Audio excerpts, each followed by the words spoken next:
Listen, I played in the NFL. I've taken enough shots to last a lifetime. And let me tell you this, taking a shot just to lose weight, that's not a smart play. That's why I roll with Brain IQ. The all-natural weight chews cut cravings, boost metabolism, and sharpen focus. No needles, no chemicals, no crash. Just results you can chew on. And Brain IQ is not just about weight chews. They've got a full lineup of all-natural products to keep your mind sharp, your body fueled, and your health on point. Skip the needles, choose natural. Order now. BrainIQHealth.com/REF/1LiveStew. Brain IQ Chews. Smart, natural, built for results.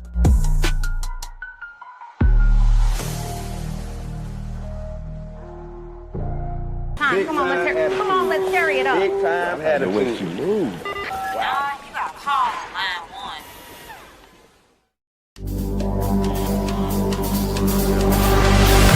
Ladies and gentlemen, are you ready?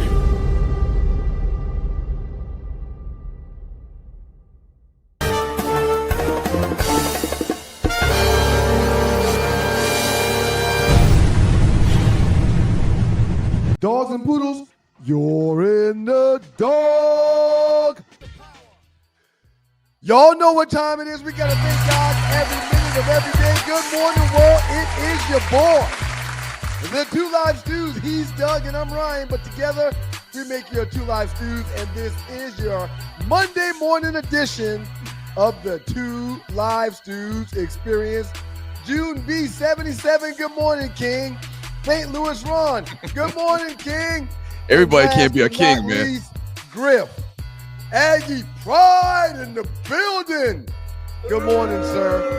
We're going to give an honorable mention to none other than the beautiful Mocha Bella down there in sunny Florida. That's a good morning to them, and there's always a good morning to you, Dougie Stew. How you feeling this morning, sir? I'm fantastic, man. How about you?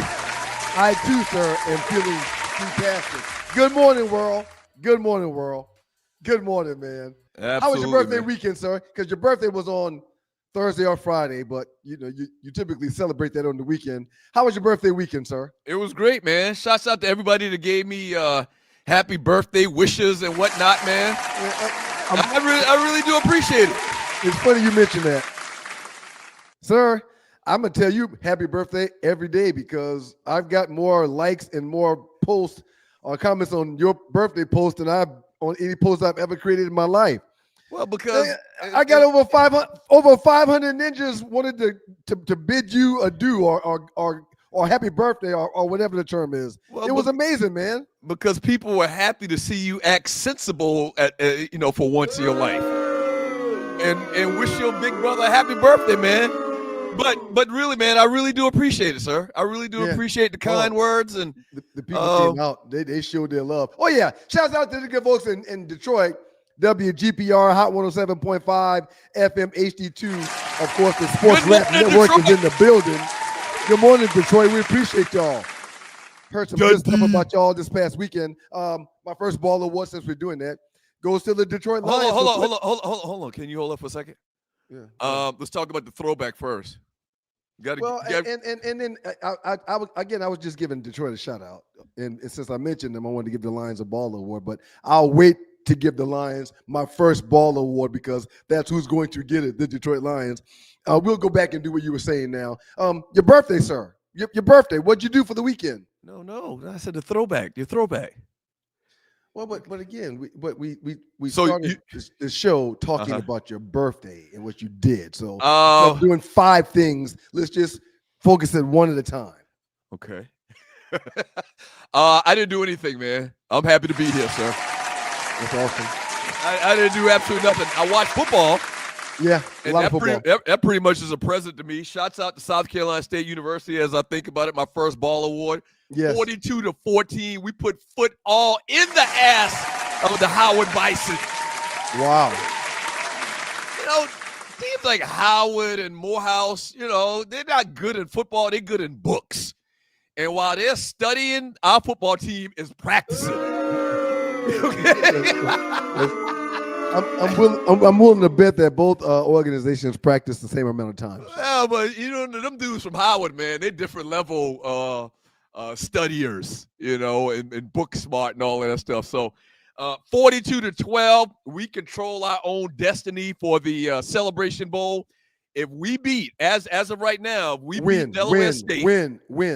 I think it's to 2 weeks. So we got North Carolina Central, who's going to be a tough game. Right. And then we also, last game of the year, we got Delaware State. If we win those 2 games, we'll be back in Atlanta for Celebration Bowl festivities again. When we win those 2 games. Absolutely. So shouts out to the Bulldogs. Bulldogs. Georgia Tech had a bye this weekend, so there's no need for me to give them a baller award, even though they'll be getting one this weekend. Shout out to the Yellow Jackets. They'll be taking on Boston College this upcoming weekend, or Boston University this upcoming weekend. Okay, now to the throwback. Yep, this past weekend I was inspired to find this throwback when the Denver Broncos snuck through and won a game. I believe the game was on Thursday. Let me see. Denver. Who did Denver play this past weekend? It was a really, really bad game. Not necessarily bad, but it just wasn't a great game. That's probably the way I should say it. The Raiders. They beat my Raiders 10-7 on Thursday night. And somebody said if the Raiders lose, because I predicted they would win, that I had to put this jersey on. So I'm putting it on, sir. Hold on. Let me guess. You okay? Damn, I guess every week. You gotta give me a chance to guess. Well, I've already seen it now. It's a single digit, so it's got to be John Elway. It's got to be a John Elway. Yeah, I mean, goddamn, man, we try to have some fun with that. Like I would have guessed. I was going to guess Steve Atwater. You being a safety. What number did Atwater wear? 27. There you go. Very good. Very good. I was going to guess that, but you stood up a little bit, and I saw it was a single digit. I did. It had to be Elway. It had to be well. I apologize for ruining the surprise, the art of surprise. My apologies. That's dope as hell, man. You got more throwbacks than I thought, sir. I didn't realize that you had a John Elway. You never really wore that because I don't remember you wearing that and seeing that before. Listen, man. And we're talking 25 years ago about. Shouts out to the owner and proprietor of Distant Replays. I realized that pretty much every time I went into Distant Replays and I took someone and they bought something, that the owner, Andy, would look at me and say, "Go ahead and grab you one." So I started going by like 3 times a week with friends. I mean, it was a no-brainer. Go ahead and grab you one. If I bring someone in and they purchase something, he looked at me and said, "Go ahead and grab you one." Mm-hmm. So I would just grab one, and I started going like 3 times a week, sir. So I've got 50 or 60 of them over here. So Andy, what was his last name? I want to say Hyman. That sounds right. Hyman. Right. So Andy was the owner proprietor of Distant Replay, literally. The guy, the store that started the whole throwback jersey trend in the early 2000s. Who's the first person you saw wearing a jersey, throwback jersey? Well, I mean, it's well chronicled. Outcast. Very good, sir. What video was it? I can't remember. But Outcast, Big Boy, as a matter of fact, I think it was. Mm-hmm. And speaking of which, we're going to talk a little bit about Outcasts and jerseys and conspiracy theories. But so Andy started the throwback jersey crave of the early 2000s. Mm-hmm. And, yeah, man, I didn't realize you had that many. I didn't realize. Jew Jams 4 said, "Don't mind if I do," which is what I said. If me stopping by to say hello and bringing a guest that purchases, it's going to make you tell me to go ahead and get one, then I'll come by almost every day during the course of the week. Yeah, but I mean, it makes business sense, because if you bring somebody that's got money, if you bring somebody and they got money and they come in there and they buy more than 1, 2, 3, or 4, then him giving you is kind of like a marketing fee. It's nothing. Yeah, it's a marketing fee to you. And when I bring someone who's never been to the store, they see the store, likes that store, buy some stuff, they're coming back. And they're going to tell other people. And they're going to tell a friend. Yeah. Well, yeah, I got 50 or 60 of them over here, man, and I'm gonna wear one every single day we do a show. It's called the domino effect. Yes. It's called the domino effect. Yes. And that store isn't still around, is it? Oh no, that store's been gone. Yeah. We You know, the jewelry I used to wear when I played in the league, it was the same thing. What do you mean? I would have a jewelry party once a month at my crib. What is this, Tupperware? No, A jewelry party? I'm being honest. I would have a jewelry party once a week. Once a month at my crib in Detroit. I would invite my jeweler, who would bring, hundreds of thousands of dollars worth of jewelry over, set it up. I'd make some food. I'd have some drinks, and I'd invite teammates over. You were in a gated community, right?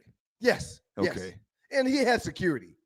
Oh, yeah, okay. He didn't leave it. He didn't come inside my house without security, and he's got a couple $1 million worth of jewelry with him. No, and he was ninjas trying to rob me.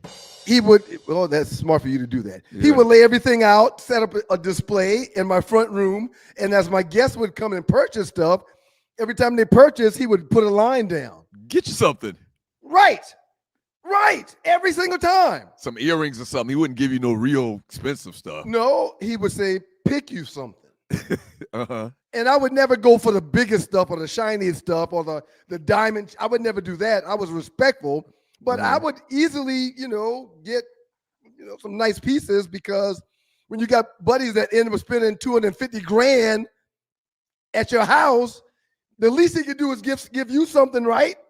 Yeah, some earrings. That's how the world works, man. That's how the world works. Okay. Yeah, you scratch my back, I'll scratch yours. It's as simple as that. Yeah. All right, man. Set this show up, man. We got a lot of stuff to do. Yeah, man. That's a hat and everything, man. That's really tight. Thank you for joining your boys in the Two Live Stews. The Two Live Stews experience. The hat's a little tight because my cornrows have grown like another inch since last week, so it's kind of hard to put the hats on now. But hey, it's working, man. It's working. Right. Hey, like, share, and donate to the show. All right. If you can donate to the show, help us keep the lights on. We'd appreciate it. But hit the like, share button. And if you like to donate, once again, donate to the show. Look to the bottom of the chat to the right. There's a dollar symbol. Click on that and donate whatever you like. And if you're watching the replay of the show, same thing. Look to the bottom of the chat. There's a heart symbol. Click on that and donate whatever you like, once again, to the show and help us keep the lights on. We got the Arley report coming up a little bit later. Yes. Big news in entertainment. Top 5. We've got a great top 5 today. I can't wait for the top 5 segment. We get to hear about Arley's weekend in Xavier for homecoming. Yeah. I'm looking forward to that. We got Last 48, which are the biggest memes in the Two Live Stews Facebook chat group over the last 48 hours. And then we're going to read a bunch of your chat messages and talk about everything from this past weekend. Our Funky Four, the 4 biggest stories, or the 4 stories that we're interested in this past weekend. We'll get to them. We're obviously going to talk a lot of football. In a second here, we're going to talk about the Atlanta Falcons. And just do what we do on a Monday, man. Pipe down. It's okay. Golly. Well, I don't know if I'd characterize it as okay, what we saw this past weekend from the Falcons, man. What do you mean? It's really not okay. Okay is the last word I would use to describe it. We keep losing these games that we have all the opportunity to win. I don't think that's okay. Now, at some point, I think that we'll be able to turn the corner, but right now it's really tough right now, man. Bijan Robinson, 17 carries, 3 short of 20. They gave him the ball more. As a matter of fact, they ran it 28 times with Robinson and Algier. We'll get into that in a little while, man. But they're like undefeated. They win every game when he touches the ball 20 times. We fell a little short, and so did they fell short on the score too. So we're gonna talk about that here in a little while, because it's starting to really drive me crazy. Well, it's drive you crazy is an understatement, man. They should have won that game. They've been in these games. They've been in these games. I do think that the Colts are a better football team than we are right now. I do think that. So for you to be in a position where you literally could win the game, it hurts a little bit more, because The Colts are going to win the division. The Colts are set to be on to the playoffs. Daniel Jones didn't have one of his best games. We'll talk about it here in a second, but you got to find a way to win these games, man. You got to. So we've lost 3 games, and we'll get into this all in detail when we get back from the break, but we've lost 3 games by less than 3 points. We actually lost this game by 6, 31-25, but it was in overtime. Right. So I had the Colts at 6.5, and of course they didn't cover because the field goal kicker missed an extra point and the field goal throughout the course of the game. But that's called gambling, sir. But these kickers, boy, I tell you. So the Falcons, they lost this game. They lost the Patriots 24-23. They could have won that game very easily. And then the first game of the year had all opportunity to beat the Tampa Bay Buccaneers and lost 23-20. And right now, sir, our Atlanta Falcons are 3-6. 3-6 on the year. 3-6. Yeah. When a field goal kicker misses an extra point in 2025 after all the gambling accusations that's been thrown around, doesn't that make you go straight to thinking he's shaving points? Absolutely. No question. No question. Because they backed the field goals up, the extra points up. They backed them up. So they're no longer like on the 4-yard line, 3-yard line, whatever it was. They're back on like the 15 now. But that's still a gimme. Sir. Right? Unless it's a bad snap or a bad hole, you are supposed, as a kicker, you are supposed to make 100% of your extra points. Because that's all you do all day in practice. No meetings. They don't have a kicker's meeting. Why would a kicker come into a meeting? Right, He's not in the strategy of the game, or offense or defense. So while everybody's in meetings, DB's in the DB room, linebackers in the linebacker room, running backs in the running back room, and so forth and so on, the kickers can leave the property. Right. The kickers hang out in the training room and watch their phones or their tablets or their computers or the TV. They don't have a meeting. They literally can go and get a sub sandwich. They can go get a sandwich, come back, and just kick extra points eating a sandwich. Up next in the Dogcast with your boys, the Two Live Stews, and your good folks at WGPR, Hot 107.5 HD2 FM. We're going to get into story number 1, man, and it's Penix. It's Michael Penix Jr. It's Raheem Morris. It's Bijan Robinson. It's everything Falcons. It's everything Falcons. Let's go to break, and we got to go to break. When we come back, we'll get into it, man, for real. Hey, thank you for joining your boys on the Two Live Stews, the Two Live Stews experience. Good morning. We'll be right back. We'll be right back. Raheem Morris needs to pull a damn Campbell. Did y'all see that? That's true. For y'all who don't know, I'll explain a little bit in a second. Listen, I played in the NFL. I've taken enough shots to last a lifetime. And let me tell you this. Taking a shot just to lose weight, that's not a smart play. That's why I roll with Brain IQ. The all-natural weight chews cut cravings, boost metabolism, and sharpen focus. No needles, no chemicals, no crash. Just results you can chew on. And Brain IQ is not just about weight chews. They've got a full lineup of all-natural products to keep your mind sharp, your body fueled, and your health on point. Skip the needles, choose natural. Order now, brainiq.com/REF/1LiveStew. Brain IQ Chews, smart, natural, built for results.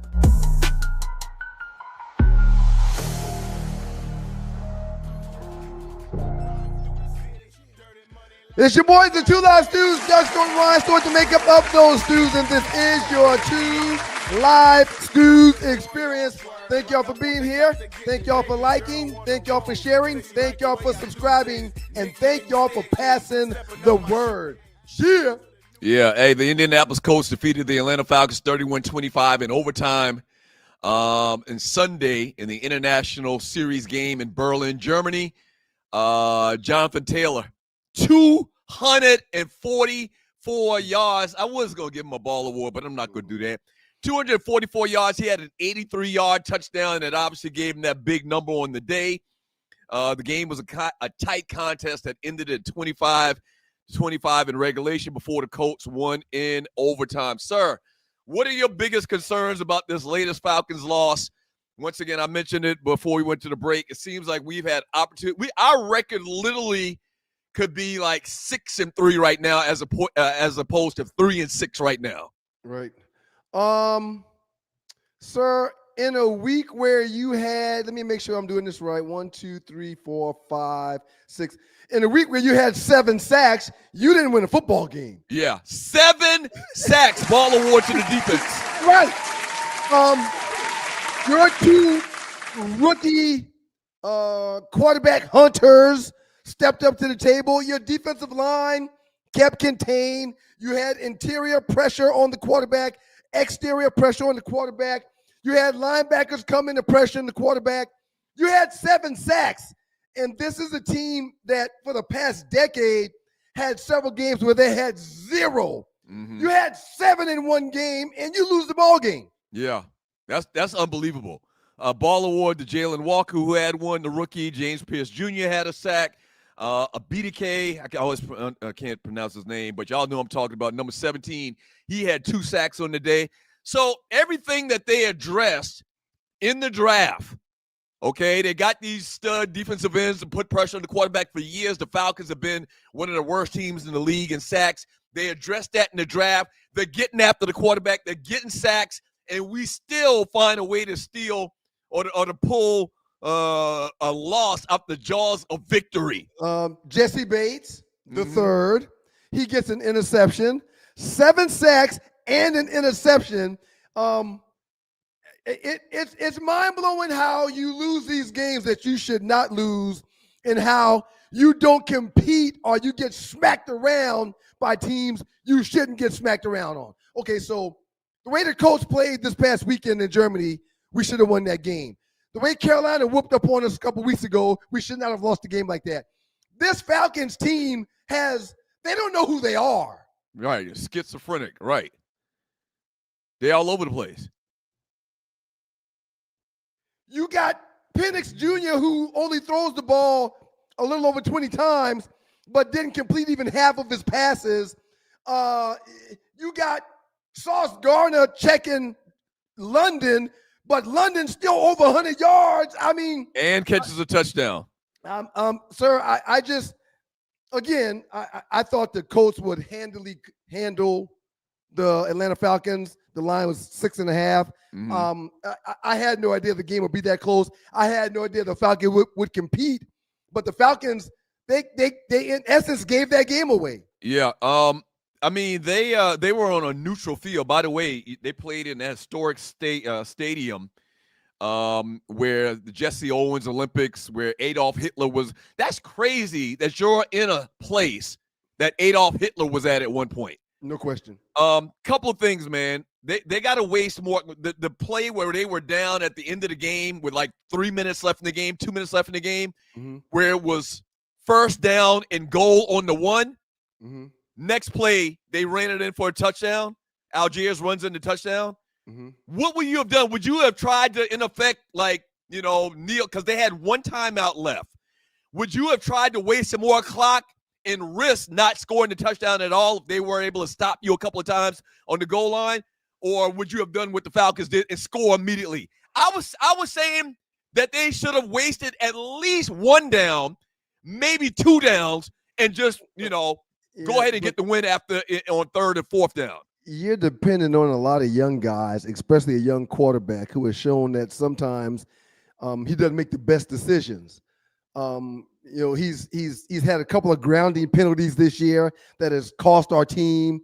So I don't know if Raheem Morris, being a questionable coach on the sideline from time to time, and Michael Penix Jr., a young, impressionable quarterback that's still trying to figure things out, I don't know if you have the poise to waste time and not score.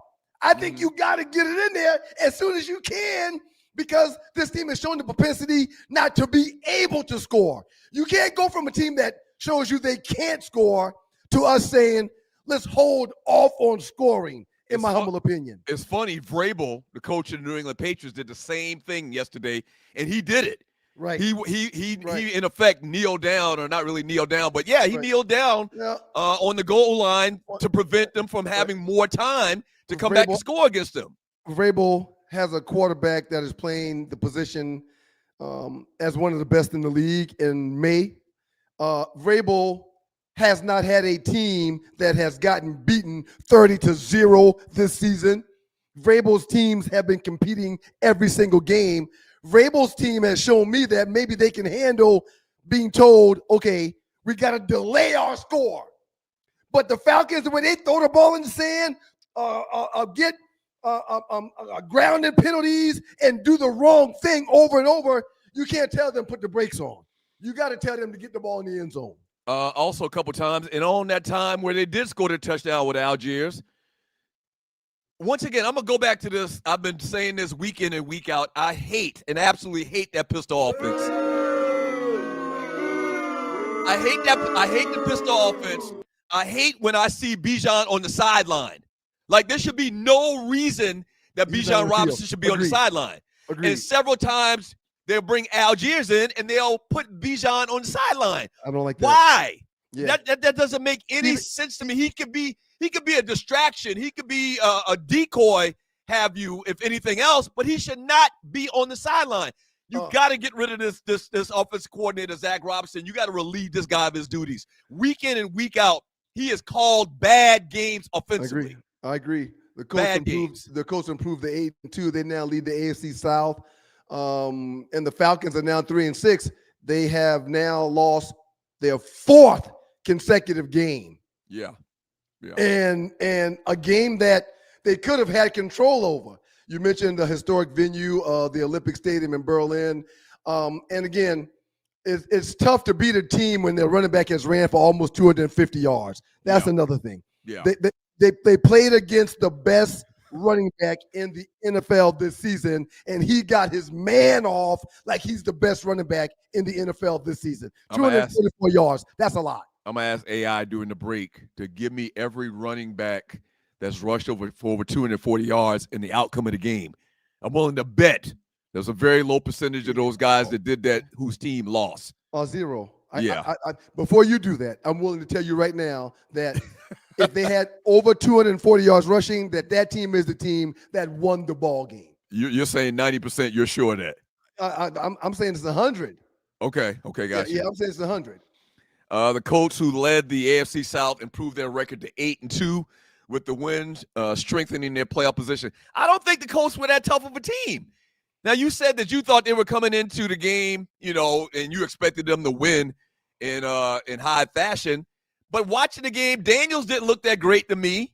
I mean, he made some throws. Stop it. He didn't look that great to me. That team was beatable. Remember, the Falcons have won only 3 games. We should have beat them. Okay? Daniel Jones threw for 255 yards, sir. 1 touchdown, 1 interception. Okay. Michael Penix Jr. didn't do too much less. Michael Penix Jr. did not have a bad game. Well, Michael Penix Jr. did not have a good game, only throwing for 177 yards. That's not good.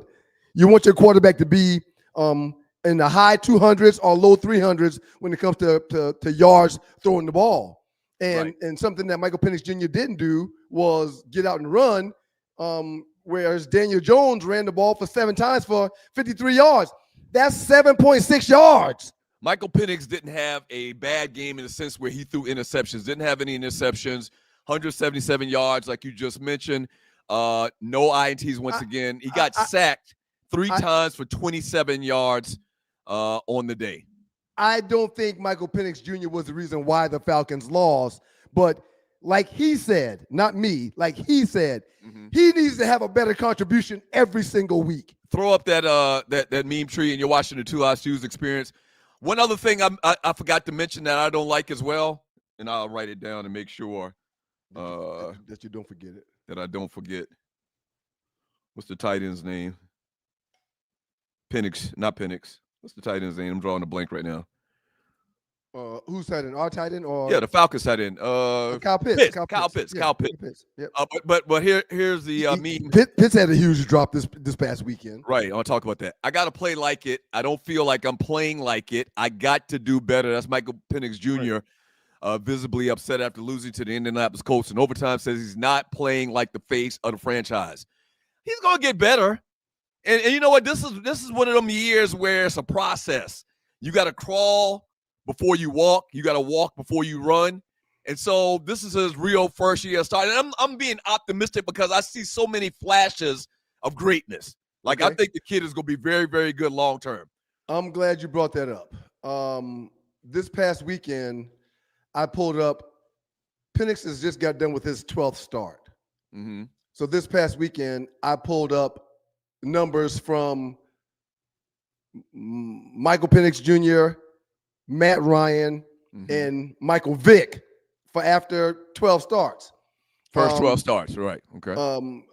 Matt Ryan, after 16 games, so he 4 more games than Penix, threw for 3,400 yards. Penix is right now right around 1,600. Mike Vick was only at 785. Okay. Wait. So back up. You're not doing this for the same amount of games. It's their first season. Their first season. Okay. Right. So Matt Ryan had a full first ceiling. Mike Vick, did he start his first year? No, he didn't start his first year. No. Okay. All right. So 785 yards in his rookie part season, 2,900 as a full starter for Michael Vick after 12 games. Matt Ryan, 3,400. Penix, 1,600. When it comes to passing touchdowns, 8 so far for Penix, 16 in a full season for Matt Ryan, and 2 in his rookie year, but 16 in his first 12 games for Mike Vick. Mm-hmm. Interceptions, 3 for Penix, 11 for Ryan, and 11 for Mike Vick. And lastly, completion percentage and efficiency, 60.8% for Penix, that's this season, 61 for Matt Ryan, 44.2 for Mike Vick. So in essence, these guys are teetering around doing the same thing. Matt Ryan was the better passer and more polished player. And also, I think he had a better team around him to make him the better player. But all in all, their first 12 to 16 games, these guys are all similar. And the trajectory for Michael Penix Jr. is really strong. Again, he didn't have an overall strong performance this past weekend, but he's not the reason why they lost. You have to be some type of mathematical genius to figure out everything you just said. But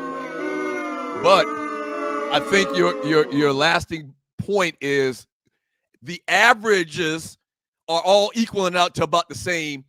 Some at 16 games, some at 8 games. But if you double the 8 games, then you not 8, 12, because Michael Penix started last year. Okay. Yeah. Point is they're about the same thing. And with the Vic stats passing are lower, but you could probably add about 800 to 1,000 yards rushing that makes up for the lack of passing yards. No doubt about it. So I say all that to say this. Penix is a good quarterback. He's going to be more than just a serviceable quarterback, but there's some things he's got to figure out. The commentators kept talking about how he has forced himself to stay in the pocket because of those knee injuries. He's going to have to get over that. There were several times on yesterday where he could have advanced that ball for a first down. I'm not asking him to have 100 yards rushing per game, but I'm asking him in certain situations, you got to get out of that pocket to advance that damn ball. Kyle Pitts Jr., man. Have you noticed, and I just noticed it this weekend, he's out in the slot an inordinate amount of time. And I think the reason why he's out in the slot is because they're trying to get him out in space because he's such a superior athlete to most linebackers that are going to be matched up against him. Agree. But I also think that that's part of the whole issue with the offense getting bogged down. I think if he were on the line in a traditional tight end stance and formation, they can run more play action. I think play action is affected by him being out in the slot like a wide receiver. I think you couple that in with this whole what's the offense called? Not the run and shoot, the pistol. The pistol. Yep. I think when they get in the pistol, and don't have a fullback, and he's flanked out as a wide receiver, all of this is affecting their production that they can have where they can have more consistency. Okay. I think they're trying to do too many tricks. They take out Bijan. They bring in Algier by himself. They flank pitch out as a wide receiver instead of putting them on the line. You can't really get a good play action when you don't have a fullback and running a dive play. It's just all disjointed. I'm not arguing with you about him being displaced off the line of scrimmage. That's not working. But keep this in mind. One reason why he's not on the line of scrimmage and attached to a tackle is because he's not like Darnell Washington for the Pittsburgh Steelers. That's 300 pounds. He's like Nas. He's like Nas. He can't block nobody. If he's on the line of scrimmage, he's not going to be an effective and efficient blocker to make people think, they may run a play action. If they put him on the line of scrimmage, that's an advantage for the defense. They got to do something different, man. Zach Robinson, they got to do something different because this shit is not working. It's working to a point, but they don't get any real consistency from it. And I think because they're doing all of this fancy shit, they're doing all this fancy stuff. If they line up in an I formation, man, with a fullback and run some dive plays where they can play action off of, they'll be in a much better position comfortably to run this offense, man. Yeah. And I blamed it on Zach Robinson. I thought they would have got rid of him by now. I thought Raheem would have dropped somebody on the sword so he can keep his job. Evidently, everybody get to keep their job. But I don't like it, man. I don't like it. Up next in the Doghouse with your boys, the Two Live Stews, Doug Stewart, Ryan Stewart, the makeup of those stews. We're going to talk about one of the best play-by-play announcers in the game. And we're going to talk about the Colorado Buffaloes. Some positives. I watched that. Did you watch the game? I watched the game. I absolutely watched the game. A very good game that the Colorado Buffaloes could have had, but coulda, shoulda, woulda. Coulda don't do nothing to nobody. You got to find a way to win these damn games. Yeah, Zach got to go. Zach got to go. Absolutely. When we get back from the break, we'll get into that. And don't forget, man, your thoughts on all of the games, the action this weekend, ballers, busters, and we're going to read a ton of chat at the end of today's show. Bijan Robinson accounts, prior to yesterday's game, Bijan Robinson accounts for almost 40% of the Falcons' scrimmage yards this season. That's the most by any player in the last 6 years. Right. However, y'all keep taking them off the field, leaving them on the sideline to watch the offense on the field. Does that make any damn sense? It's the most ridiculous thing I've ever seen in my life. It's the most ridiculous thing I've ever seen in my life. In crucial situations, I can understand if they're just trying to give them a breather, every once in a while. Take your breaths if you're tired when the defense is out there. Absolutely. His butt is going. Even if he's a decoy, he needs to be on the field. Absolutely. 100% agreed. All right, let's take a break. Are you tired of workouts that leave you feeling drained? Do you want to push your limits without compromising your health? Introducing NPE, the ultimate pre-workout powerhouse. NPE is packed with natural plant-based ingredients that fuel your body and mind. We're talking about sustained energy, enhanced focus, and accelerated recovery. All this while giving your immune system a powerful boost. But NPE doesn't stop there. It also stimulates circulation, enhancing blood flow throughout your body. And it doesn't just improve your workout performance, it also boosts fertility and sexual drive in both men and women. Whether you're a seasoned athlete or just starting your fitness journey, NPE is here to help you reach new heights. Don't settle for sluggish workouts. Unleash your inner athlete with NPE. That's natural performance energy. This is not your ordinary pre-workout supplement. Our clients will tell you NPE also stands for natural power, peak performance, every workout. Mendoza in trouble! It's out! Touchdown! Wow! A rock play! Unbelievable! Give him the Heisman Trophy now! It's the boys, the Two Live Stews, Doug Stewart, Ryan Stewart, to make up of those stews. And this is your Two Live Stews experience. Good morning, world. Thank y'all for being here. We appreciate y'all. So that was the great Gus. That was the great Gus Johnson with the play-by-play in Indiana over Penn State. Yes. Over Penn State this past weekend. Yep. I absolutely love the call. First of all, y'all know I love me some Gus Johnson. I think he might be, not only that, he went to an HBCU, went to Howard, whose ass we kicked this past weekend. I think he's the most exciting play-by-play guy that I think I've ever heard in my lifetime. But a lot of people don't agree, man. A lot of people don't agree. Matter of fact, Treat, can we play the sound clip one more time of Gus Johnson's final call and the final call for Indiana over Penn State this weekend? Let's play it one more time.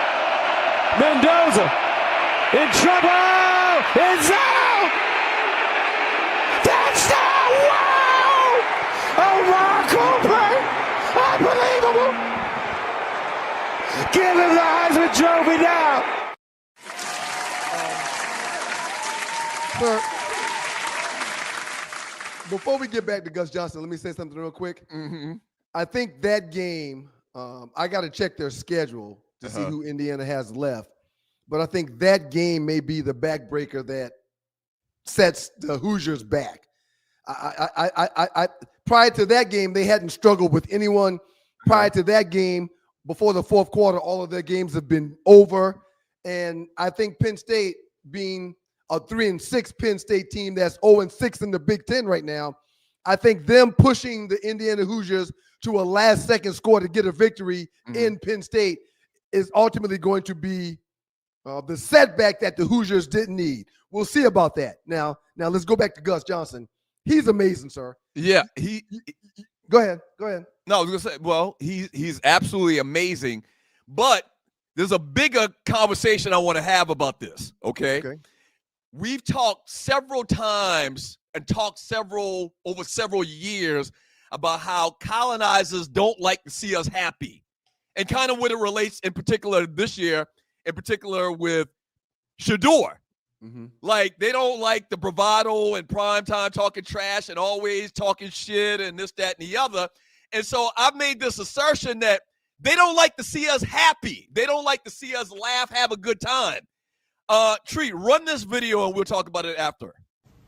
In the Jim Crow days, black people were not allowed to laugh in public. If black people thought anything was funny and white people were around, we had to run and find the nearest laughing barrel. Yep, you heard me. We had to laugh in a barrel. That's right. Stick our heads in a barrel and laugh. And when you lift your face out of that barrel, you better have a straight face, or else we will be the center of humiliation, beaten in front of all the white people, or even worse, lynched. All for laughing just because we found something funny. Crazy how something as simple as a laugh back in the Jim Crow days will cost you your life. Have you ever heard the term a barrel of laughs? Well, that's exactly what they're talking about. The laughing barrel.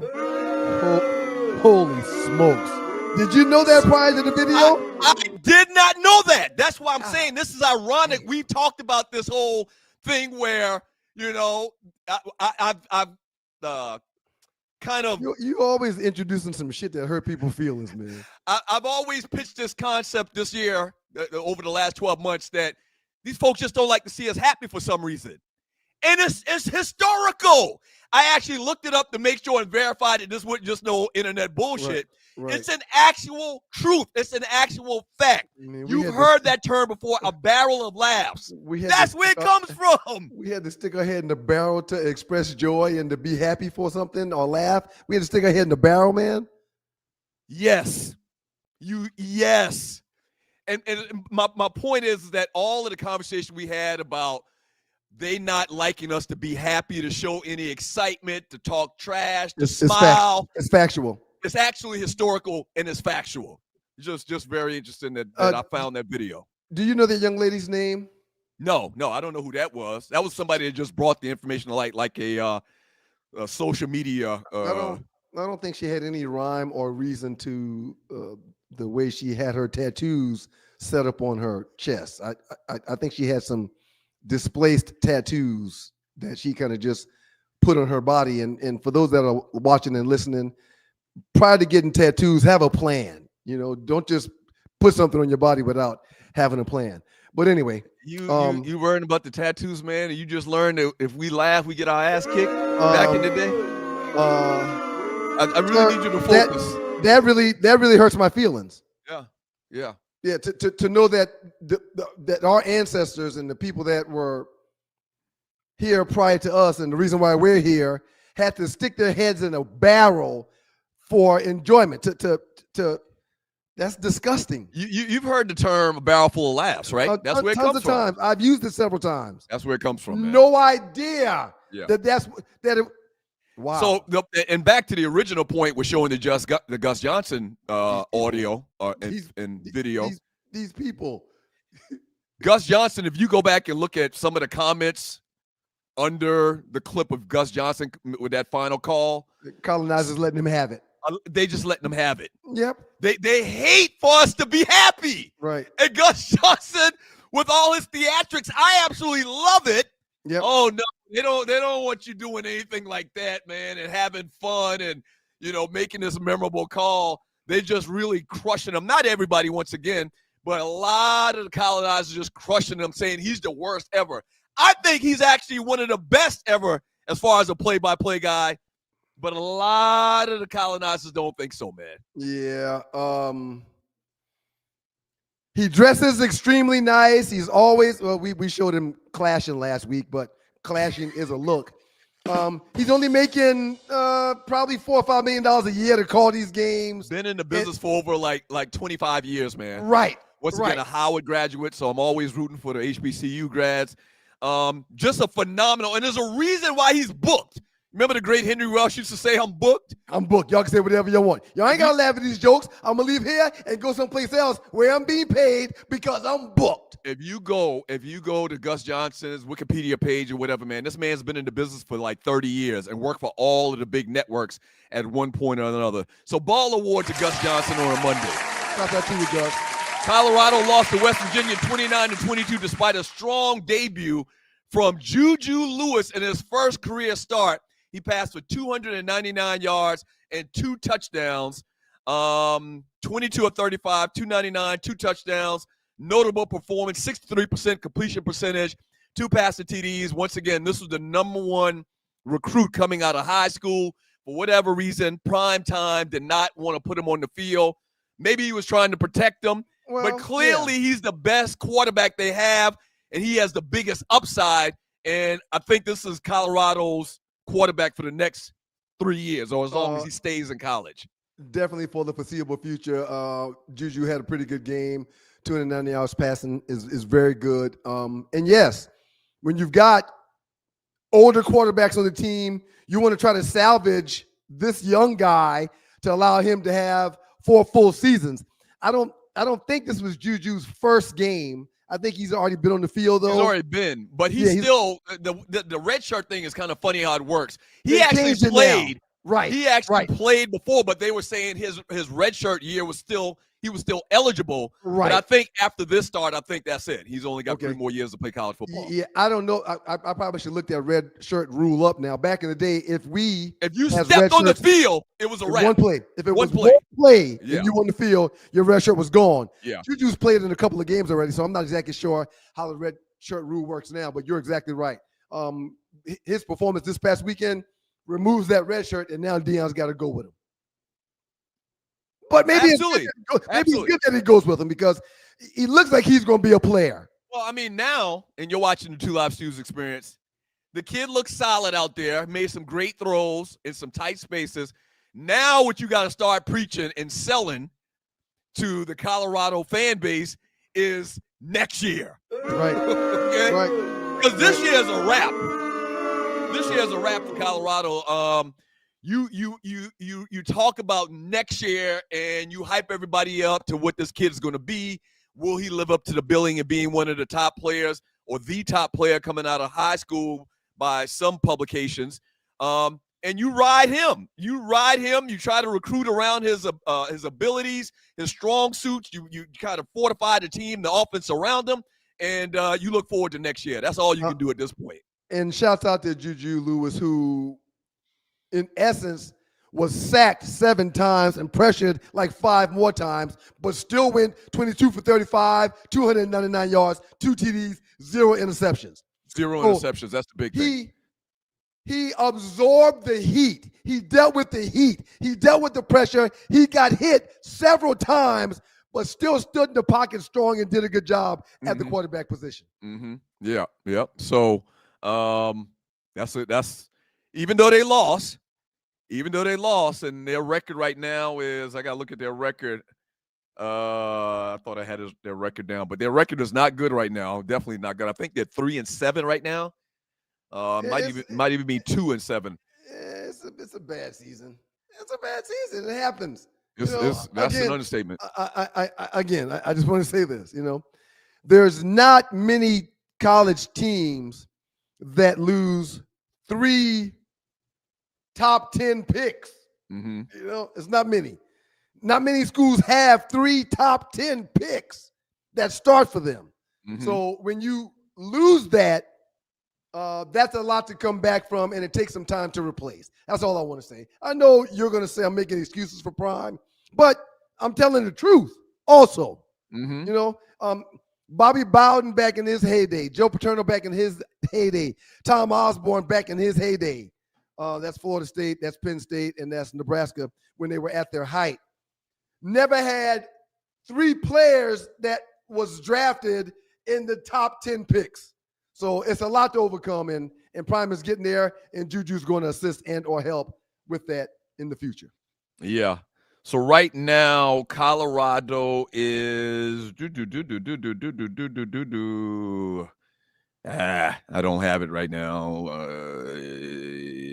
Here we go. So right now, Colorado's record is, I'm not gonna be able to pull it up, man. That's no problem, man. Right now, the Colorado Buffaloes, I think they're 3-7. I pulled up the wrong one. I'm sorry. It's kind of hard when you're trying to do this thing on the fly. They're 3-7. They are 3-7 right now. They're 3-7 right now. Very tough year. Have lost 3 games in a row, maybe even 4 games in a row, but definitely 3 games in a row.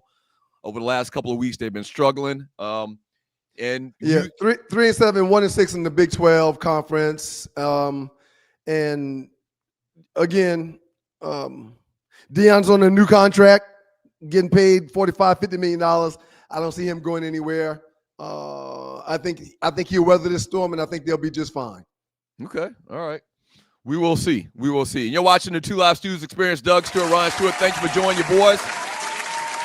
One other ball award to the Detroit Lions as they dominate. Shout out to WGPR. Yep. This past weekend, 44-22 over the Commodores.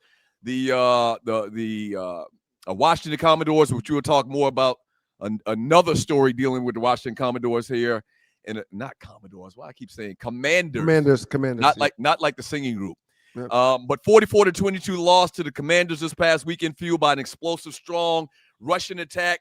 Dan Campbell on the play calling, key factors. Quarterback Jared Goff throwing for 3 touchdowns, and the Lions roll. Whoa, you got to back up. You just ran over something that needs to be highlighted. Okay. What is Dan Campbell's background? Defense. Okay. He is a defensive-minded head coach, correct? Absolutely. Okay. The Detroit Lions made a change offensively Sunday afternoon, and it looks like it was a great move. Lions head coach Dan Campbell, people, the defensive-minded coach that he is, held the play sheet on the sideline at Northwest Stadium and called plays during the Lions' 44-22 blowout over the Washington Commanders. Yes, Dan Campbell said, freaking I can't cope. Give me the play sheet. I'll call the offense. Now, wait a minute. What position did he play? He was a tight end, right? I believe a tight end, or was he an outside linebacker? It was something like that. But yeah, his thing is defense, to my understanding. Right. I'm looking for it right now. He took the play sheet and was the offensive coordinator for the Detroit Lions in this game this past weekend, sir. Right. So ball award to him, man. They look real stout. And the Lions, we had our little top 5 last week talking about, teams, or maybe it was 2 weeks ago, talking about teams. Yeah, he was a blocking tight end. So he actually played offense. And played tight end in the league for the Detroit Lions as a player at one point. But we talked about teams that we think have a real shot to win the Super Bowl this year. And one of the teams that I had listed in my top 5 was the Detroit Lions. And I think you had them in your top 5 too as well. I most certainly did. I think I had them a little bit higher though. But yeah, right now they look like the team that's on a crash course for the Super Bowl, sir. The Lions scored on their first 8 drives Sunday in Maryland, and they took a 25-10 lead into the locker room at halftime, thanks to a pair of touchdowns from running back Jahmyr Gibbs, a 9-yard reception from Amon St. Brown. So shouts out to Dan Campbell, sir. Sir, you want a head coach that can do what this guy is doing right now. Okay, I'm falling short in an area until I can find the perfect person to replace that particular area with. I'll do it. Give me the play sheet. Mm-hmm. Yep. I'll call the plays. Yep. And it worked out fantastically with him doing it. Yep. 200 rushing yards, over 200 rushing yards, heavily influenced, but once again by Dan Campbell. Lions defense held the Commanders to just 2 third-down conversions on 10 attempts. Yep. So all areas of the game, special teams, offense, defense, the Detroit Lions, sir, are playing their asses off. Ball awards to them. I think it's the perfect time for me to ask you a question. You ready for a question? Question. What musical instrument is found in the bathroom? What musical instrument is found in the bathroom? A tube of toothpaste, sir. A tube of toothpaste. Okay. Yeah, so when we get back from the break, Arleywood. You can see her like in the little bottom of the screen. She's dancing. She's doing a little Arley dance. She probably is pumped full of adrenaline, driving back on the road all night last night. Probably tired. So we're gonna get a report. We're gonna get an Arleywood report on homecoming festivities at Xavier. I need to find out how they do that because they don't have a football team. Here you go trying to slam Xavier. Quick question for you, sir. No, I'm not. What did the nose say to the finger? What did the nose say to the finger? Y'all be quiet and let him answer the question. Studio audience?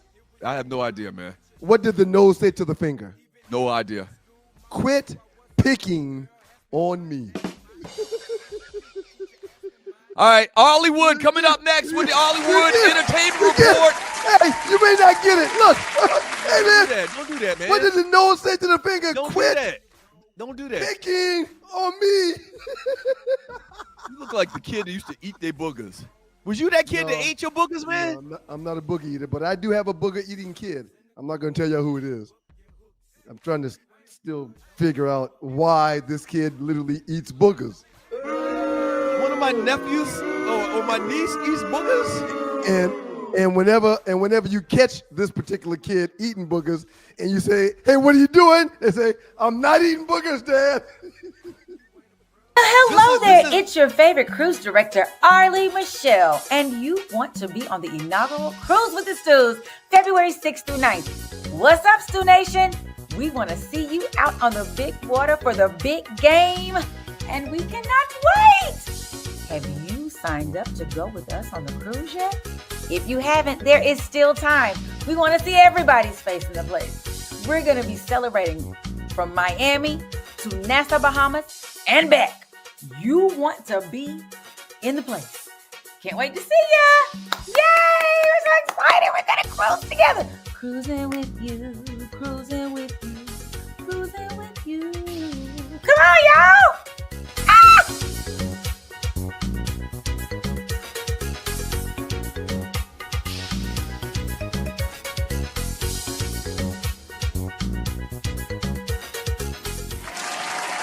We're always so lucky to have the lovely Arleywood in the building. Good morning, Arley. How you doing? Woo! 1913 in the building. Xavier University. Let's see it again, Arley. Let's see it again.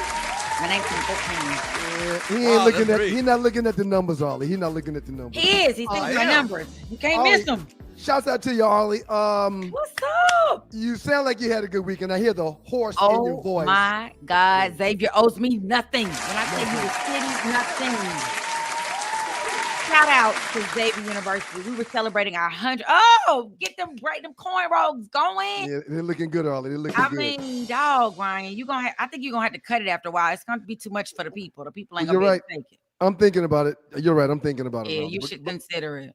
But go ahead back to the weekend, Arley. Go ahead and tell us about your weekend real Oh quick, my please. God. Xavier owes me nothing. Baller Award to Xavier University celebrating 100 years. Oh, it's y'all 100th anniversary. It's our 100th anniversary this year, and we did it big. Yeah, do it big. Yeah. I have New Orleans. I have P-Popped. I have Second Line. I have. What is the P-Pop, Ollie? What is it? Well, P-Pop? it's a penis or a pop. What? And when Wait I a minute. call it a P-Pop, you don't say the word. It's either your girl's body part or the boy's body part. It's all with a P. And they pop, and do the P. Y'all done heard the song? Pop it. Must be a New Orleans thing. I've never heard it. of Line ho. You know, all them. Oh, every dance got something. You just got to get your. They move in ways. They're almost like Caribbean people, which I'm sure y'all are used to. The way they move is just different. They got little dance when they second. Oh. So Arlie, Xavier doesn't have a football team. We do not. So what do y'all do? I mean, because basketball. I know. So there's a basketball game that's played this weekend. We're playing basketball. Okay. And we played our biggest rival, which is Dillard University, and it was close, but we popped them. To beat Dillard is always amazing. Right. So y'all won. Y'all beat Dillard. Y'all beat y'all rival. I didn't get in the game. I mean, I was close to be in the game, but I was too busy. The people need to see me, and they have missed me, so I had to, make my rail right. So for y'all's homecoming, y'all actually have a sporting event, but it's just not football. It's a basketball game. Yeah. It's a basketball game. It's always been a basketball game. Yeah, and Claflin does that. Benedict used to do the same thing, but Benedict has a football team now, so. Yeah, a lot of the small HBCU schools without football teams, they just do it around basketball. Yep, and we have just as much fun. Truth be told, though, Xavier up until recently, the few years we used to do like your classes celebrate every 5 years to go to like the banquet, take a picture with the president, do all the little fancy stuff. And we didn't really have like a tailgate outside. And probably maybe 10 years ago, I don't know when it was, we started actually tailgating. And now it's ridiculously big. You can't park nowhere on campus. It's people everywhere. The children are naked. We need to we got to go back and talk to our little children. And these little girls out there, I saw more tits than I was in Magic City. Yep. There's this thing that they're doing now. I talked about this last year when I went to Tennessee State's homecoming. There's this thing where they're not wearing shirts. They have a cutoff. They're wearing shirts, but they have a cutoff shirt with no bra, and like you see bottom part of boobs. Yes. These little girls, they're going to be sagging by the time they're 21. All they're going to have titties to their knees. I think the proper term is titty meat. It is. And they're going to have titty meat on their knees by the time they're 21. Because you need to wear bras for support and help the muscles. If it's pulling down all the time, if it's always pulling, you ain't got nothing to help pull them up, they're going to be on your knees. Hands on your knees. Yeah. Shout out to people I met from Detroit. I told them I told them to watch us and listen. So I listen and watch on Hot 107.5. What's up to all my Detroit folks? I've seen a few new people this morning, and I've already shouted them out. And I said, I bet Arlie introduced the show to them this past weekend while she was in New Orleans. Thank you for your help, Arlie. I was trying. Hey, also, man, check out. I'm sorry, Arlie. This is a good place to do this. Check out 2livestewsstore.com. Arlie actually helps us with the maintenance of the site. So check out 2livestewsstore.com. Bunch of great items that you can purchase, T-shirts, hats. It's just great. So 2livestewsstore.com. It's actually on my bottom of my screen if you need a reminder of what that link is. It's right there. There it is. Yes. And if you have ideas like, oh, I wish y'all had a so-and-so, let me know. And we can try to get that as a possible item for you to purchase with 2 Live Stews. And we do both vintage and our new 2 Live Stews experience. So check it out. Y'all, I know we got a lot to get to today. And I want to remind everybody, we are cruising in February. For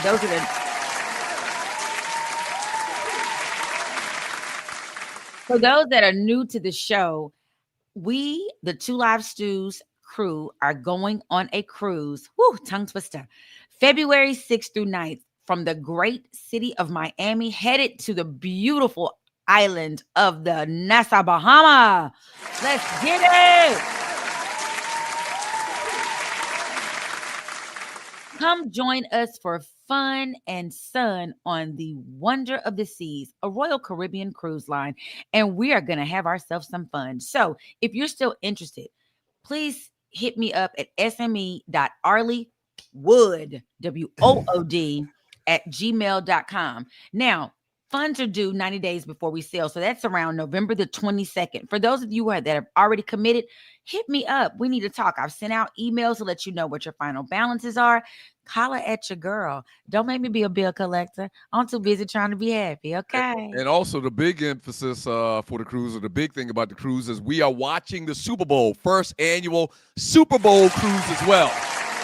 So we're going to be watching the Super Bowl. We'll have our own ballroom, and we'll have it up on the big screen, and we're watching the Super Bowl, first annual Super Bowl cruise with the Stews. Yes, so we're excited about it. Now, it's time for us. And again, happy birthday to Douglas. He celebrated a birthday on Thursday. We're so excited. We sang to him. I sang to myself. We sang to him. Yes, it was a great day. I hope you enjoyed your weekend in a new number. Thank you, Arlie. So yes, shout out to all the stews and stewettes, dogs and poodles, Stew Nation out there who's celebrating birthdays, anniversaries with the one you love, Delta Kappa, Omega, aka versaries, all the good stuff. I'm in such a celebratory mood. We want to say happy birthday to who today? Who's singing? Happy birthday to you. Happy birthday to you.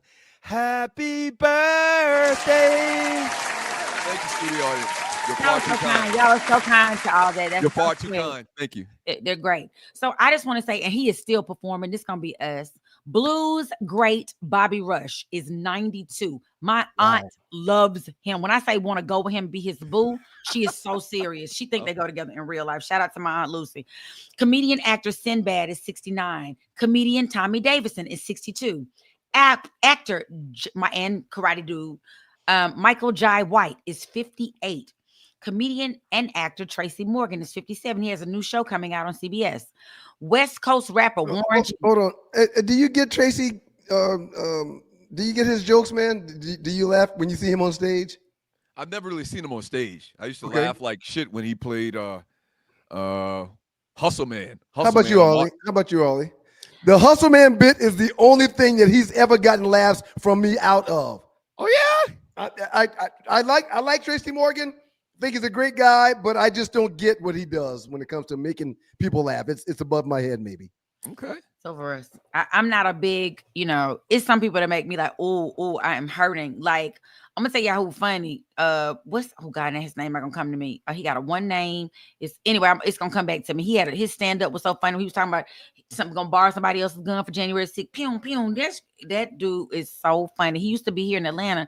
Earthquake. Yeah. I've seen Earthquake live. He kills it. Yeah, he absolutely is tremendous live. Yeah. Bob Boy, what's his name now? I'm looking at a little bit of he mini. I didn't mean to make you divert to something else. Anyway, I'm like a cat with a pen light. I'll go. West Coast rapper Warren G is 55 today. Rapper You God is 55 today. Isn't that cool? 55 is the number. R&B singer Gina Thompson, 49. Rough Rider rapper. Y'all like that? Eve, 47. Who's that? One of the best to ever do it. And she's fine. She's pretty. Oh man, Eve can rap. You can rhyme, yeah. And she was a good actor. I used to like her little show. And Me too. Yeah. I like her little show. And Chris Jenner's boyfriend, Corey Gamble, is 45 today. So y'all. Oh, and I can't forget, I'm sorry. Quarterback went to go coach his high school team, come back to as a quarterback for Tampa Bay. Teddy Bridgewater is 33 today. Happy birthday, Teddy.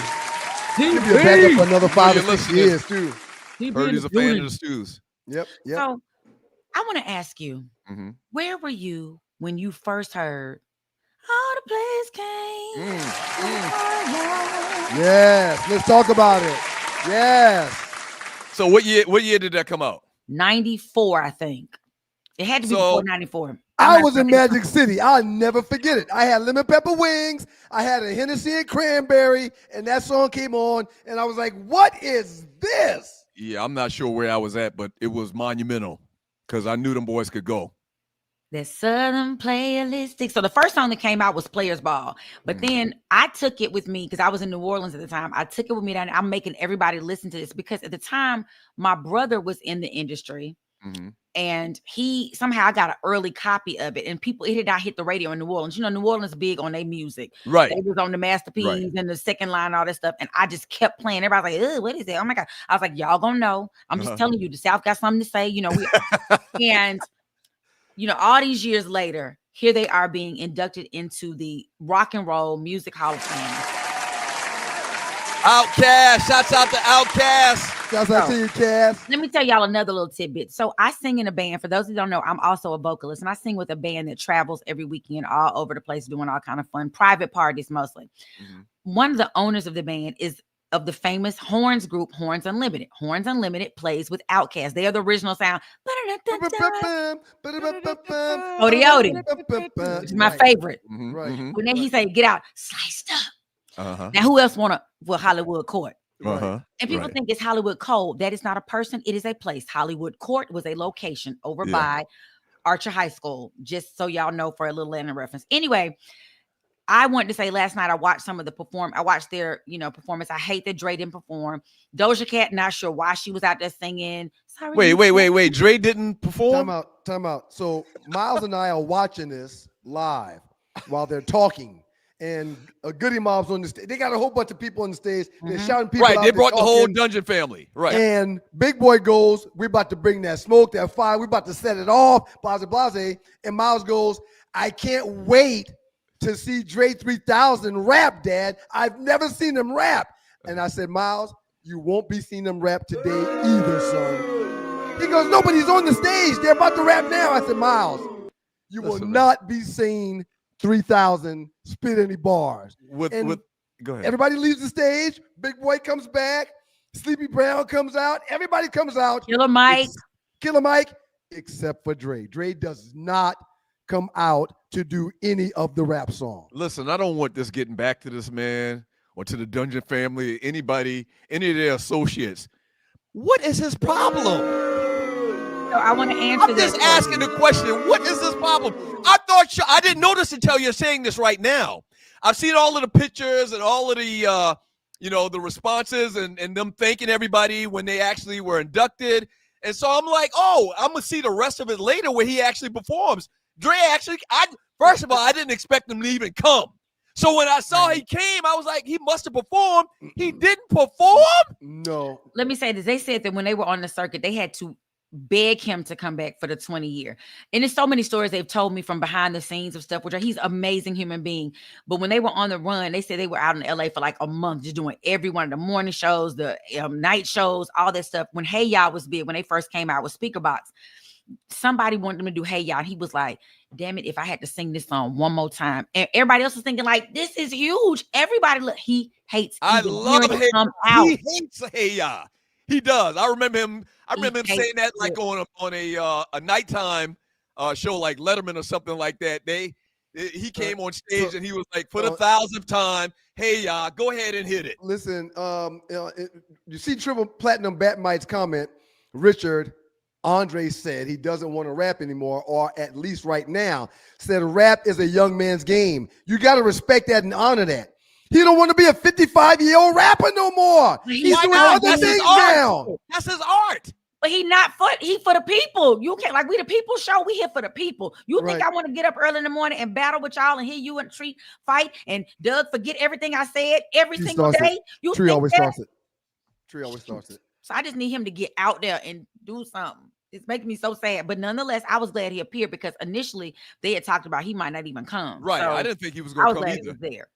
Right. All this eccentric behavior he's exhibiting over the last decade. I don't get it, man. Let me say, some of it is he had a lot of loss in the midst of that. And I think, they came along at a time where the internet it wasn't a big deal. Then it came into that social media world and people go hard on you. And he just wasn't for it. He had lost his mom and that took him down.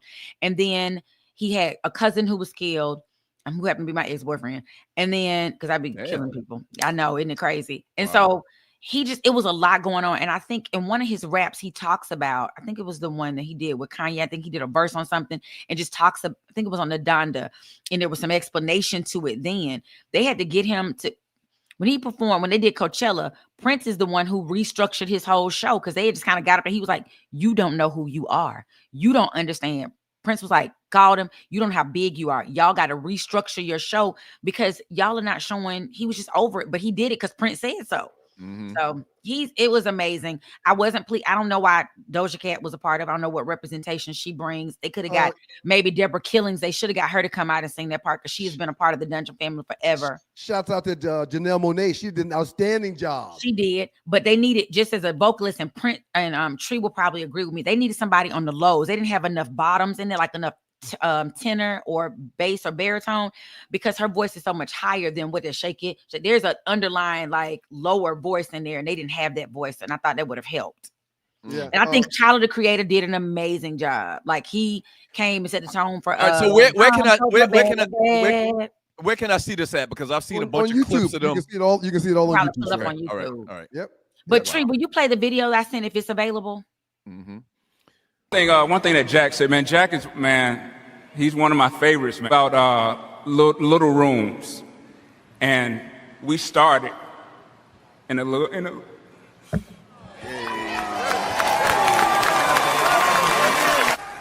rooms. Great things start in little rooms. Yeah, man. That's it. That's to you, Greg. And I want to tell us, the 2 Live Stews crew, great things start in this little room. So we actually started in a little room, Ryan's basement. Yep. That's where the whole premise of the 2 Live Stews started, was in Ryan's basement. We were over there playing a Madden festival, and it's a long story to be in the book, and we've told it before, but yeah, little rooms. I get it. Yep. So shout out to Outcast, shout out to Salt and Pepper, that gentleman that he mentioned, and what's her name? See Your True, Cyndi Lauper. They were all inducted into the Hall of Fame, and it's great to see them get their flowers. And yeah, Salt went off. She was like, they got my masters and they won't give them to me, so y'all fight for us. Thank you for mentioning Salt and Pepper being inducted also into the Hollywood the Rock and Roll Hall of Fame. Yeah. Unfortunately for them, they went in at the same time as Outcast, so Outcast stole the headlines. I just realized for everybody else, they were overlooked, but congratulations to all the others that went in also. Yeah. It's a big honor. There are so many people that deserve this honor. There's only one person in there that I know of. It's twice Tina Turner for being Ike and Tina, and for her solo. You can be nominated. Chuck Berry just got in this year as well. His first class was up in 1985, and he just got honored in 2025. He didn't even show up. He was like, I gotta go work. He went and worked. So that's crazy to me. On the heels of your report talking about the Rock and Roll Hall of Fame, we've got a great top 5 in honor of it. So thank you for your contribution. Look at me going a little something. You know what you're doing, girl. And I just want to say, former NFL wide receiver, that's another story. Antonio Brown was arrested. They brought him back from Dubai. He is going to be extradited to Florida for attempted murder with a firearm. He could face up to 15 years in prison. So that's nothing but what's happening. It's all the rappers, all the athletes just going to jail. I don't know what's happening, Lord. Help them, Jesus. Help us. My black man can. A black man can. A black man can. Welcome back, Arlie. Outstanding job. Welcome back, and thank you very much. Y'all in the chat. All right. We appreciate you, Arlie. It's your boys, the 2 Live Stews, Doug Stewart, Ryan Stewart. That concludes our entertainment report from the great Arleywood. Top 5 coming up next. We got a great top 5 coming up, sir. Looking forward to it. Can't wait. I'm going to do mine a little different today. I'm going to do mine yours a little different. Yep. Okay. And also, we're going to talk about punk-ass Trump. Don't go away. Damn. Got to talk about him. Punk-ass Trump. Exactly. Have you ever been stranded on the side of the road, Arlie? Yes. It's not comfortable, is it? No. Dogs and poodles, if you find yourself in a jam on the side of the highway, give my folks at Bay 11 Towing a call, 404-770-6949. Again, that's 404-770-6949. Being stranded on the side of the road in Metro Atlanta is very stressful and dangerous. Bay 11 Towing is who you need to call, whether you're dealing with a flat tire, dead battery, full-on breakdown, or whatever that may have you on the side of the road. Call our folks at Bay 11 Towing, and they will get to you with a competitive rate and quicker than everybody else in town.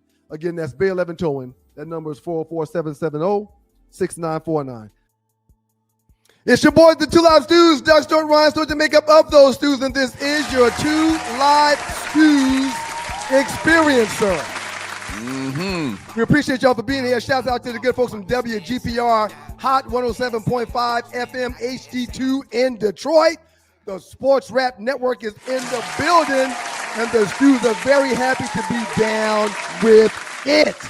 So, sir, this might be one of the greatest top 5 lists that we've ever done. I'm so looking forward to it. Okay. I feel very, very confident that I'm going to bring home a win with this list here. I'm looking at this list right now. I'm like, shit, this is a good ass list, Ninja. Are you going first because your list is so far? Are you going first? No. Seeing as I won the last top 5 and I'm making a steady comeback to try to get to that 25 mark. Since I won the last one, you go ahead and you go first. The top 5 people / groups who have not been inducted into the Rock and Roll Hall of Fame. This was extremely tough. I did not sleep last night. I'm going to tell y'all about my list, and then I will show you. Number 5, the first lady of song, Miss Ella Fitzgerald. Ella Fitzgerald's influence is foundational. She didn't just sing jazz, she defined vocal excellence. Her impeccable tone, phrasing, and improvisational mastery bridged jazz, pop, and soul. She set the template for vocalists across genres, influencing everyone from Aretha Franklin to Amy Winehouse. Without Ella, there's no vocal standard to measure against. Her absence from the hall is a glaring historical oversight. Number 4. You lead off with Ella Fitzgerald? The soul architects of the 70s, the Commodores. The Commodores were Motown's first evolution into funk, soul, and crossover pop. From Brick House to Easy, their sound embodied the sophistication and swagger of an era that shaped modern R&B.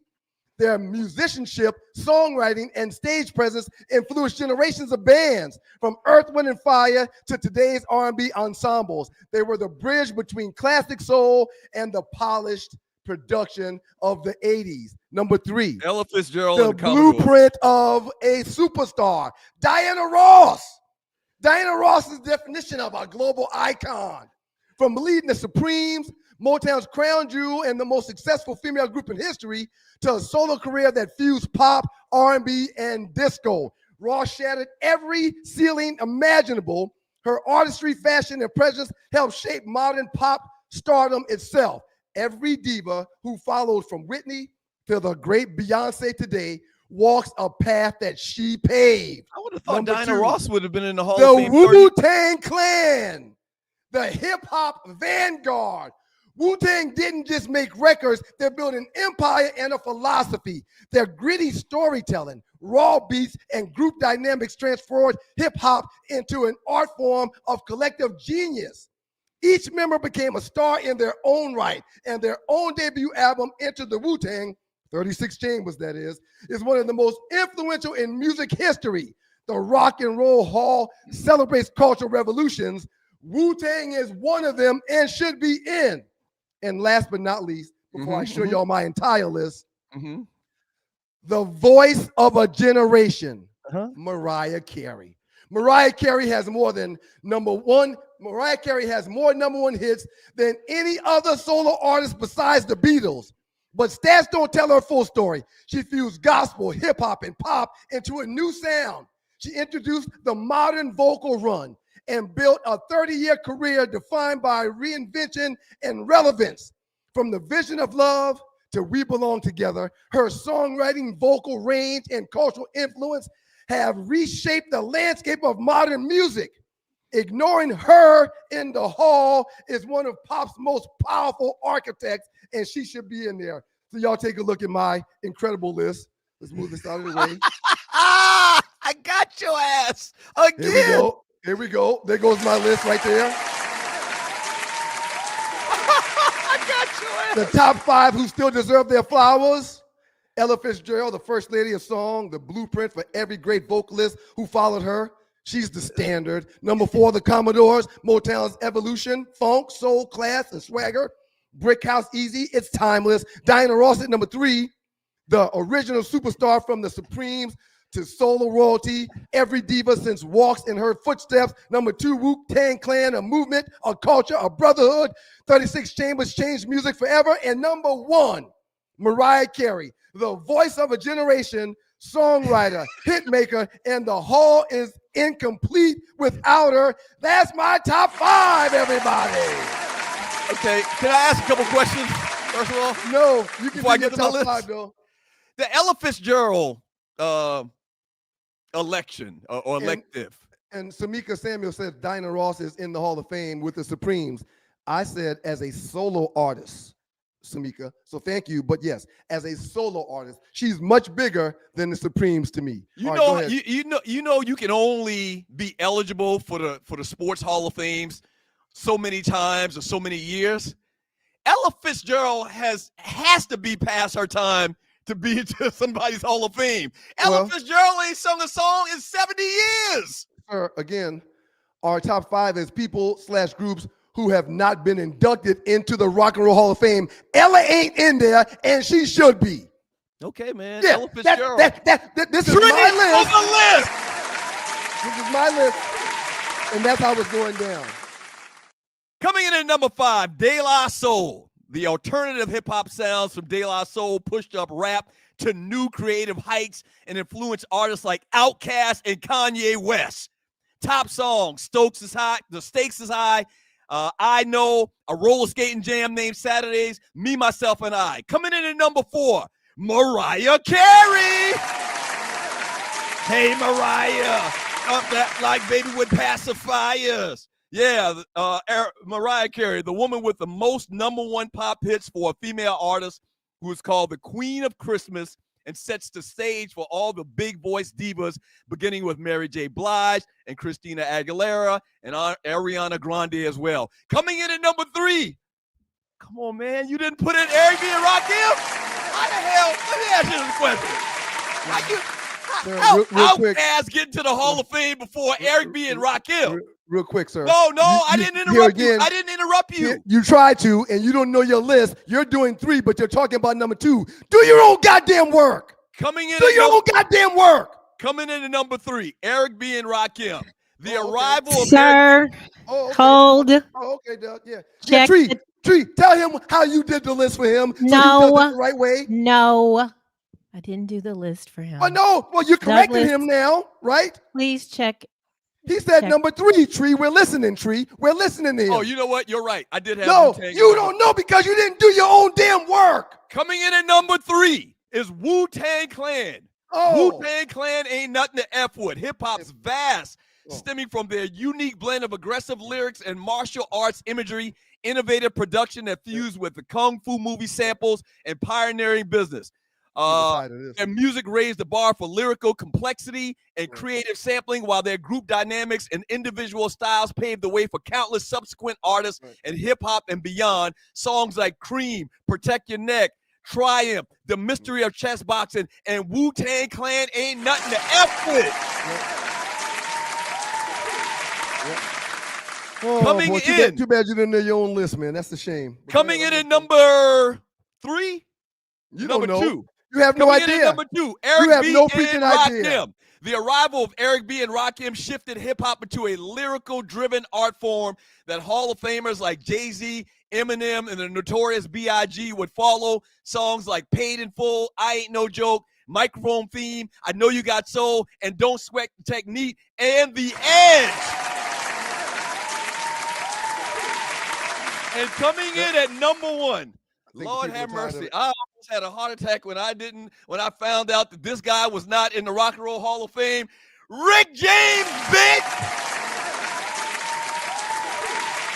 If you do not own his 1991 classic album, Street Songs, you should immediately put it in at the top of your purchase list. He called his song Punk Funk, as he was trying to incorporate more punk spins on terrific funk rock sound in the late 70s. Listen carefully to those albums, because you will hear the foundation upon which Prince built his empire. And Rick James, bitch. I'm Rick James, bitch. I'm Rick James, bitch! And there goes my top 5. We got 2 quick things. Mariah Carey, Wu-Tang, Eric B. and Rakim, and the great Rick James. 2 quick things. If Chuck Berry was just inducted into the Hall of Fame, then there's room for Miss Ella Fitzgerald. And the second thing, Doug, you hate ghostwriters, but you got a ghostwriter doing your own list. Something's not right. I mean, I don't think you should be. I don't think you should be rewarded. A couple for things. not doing your own list. No, a couple things. Now, Nobody's talking to you, Tree. I'm talking to Doug. Yesterday at 6 a.m. on this time in France, I sent Doug a text and I said, you all should do, I said exactly what Arlie said to y'all later on in the day. But then I sent him a voice memo. I said, Doug, you're going to have to research. You can't just, this is a serious situation. I did not do his list for him. Doug is an aging. That's a lie. He just gave us Eric B. and Rakim for number 3. That's not on his list. His list has Wu-Tang at 3. He said Eric B. and Rakim. Yeah, he said Eric B. and Rakim was at number 3. No, Tree, you have Eric B. and Rakim at 2. At 3 is Wu-Tang. He didn't know that. Tree, why would you even dignify him with that? Don't even respond to him. You don't have to say anything, Doug. You just told the world. I have a list told the world. We have actual timestamp text messages. Yep. So, Tree, don't dignify him with the foolishness. Right. We will put up the top 5 list in the 2 Live Stews Facebook chat group after the show. You have until 6 p.m. Wednesday afternoon to vote. We'll give you the results on Thursday. I don't talk to Ryan, CVW05. I don't like his ass. Yep.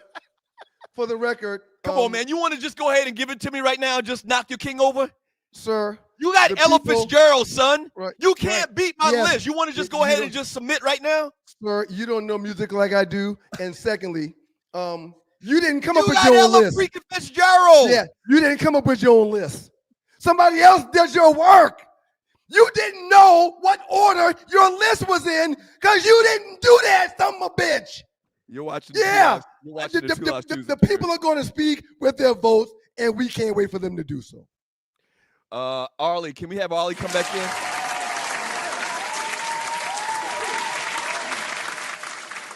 Good morning, Arleywood. How are you? Arlie, you want to talk to your boy there and just tell him? You're muted, Arlie. You're muted. Yeah, you got to unmute yourself. You got to unmute yourself, Arlie. Right, can you hear me? Okay. Can you hear me? We hear you now. All right. Ollie, we wanted to get your thoughts on some things that happened this past weekend with Supreme Court Justice Jackson. But I also wanted to get your thoughts on this story that we have up right now. Donald Trump wants the Washington Commanders to name their $3.7 billion stadium after him. Have you heard about this? Yes, I have. He wanted them to change the name, their commander's name, back to the Indians. We have great people. Right. So first he wanted them to change the name back to the Redskins, which is, very insulting and offensive to a lot of people. I guess he can't get that or that conversation isn't moving forward. So now he's saying because he's going to help them get the funding for the stadium, he wants them to name the stadium after him, I guess calling it Trump Stadium or something like that. What are your thoughts? And that's not going to happen. But I hope to God not. We already have to have a presidential library with his name on it somewhere that I would like to already torch, Lord Jesus. But I think Trump the whole reason he even ran for president because Obama got him so good at that state dinner that night. And then now he's just like, I'm going to torch y'all's whole lives. So no, I think it's too many billionaires pissing out there and trying to see whose wee is bigger. And this is just going to be a fight because there's some billionaires that own this that are the commander's owners. He a billionaire, so it's just going to be blah, blah, blah. It's the colonizers fighting over stuff. Meanwhile, people are hungry and they need their benefits. People have got high gases. People have high groceries. And I don't understand that. And we're all up in arms about what Ketanji Brown Jackson did. And I need everybody to understand how the law works.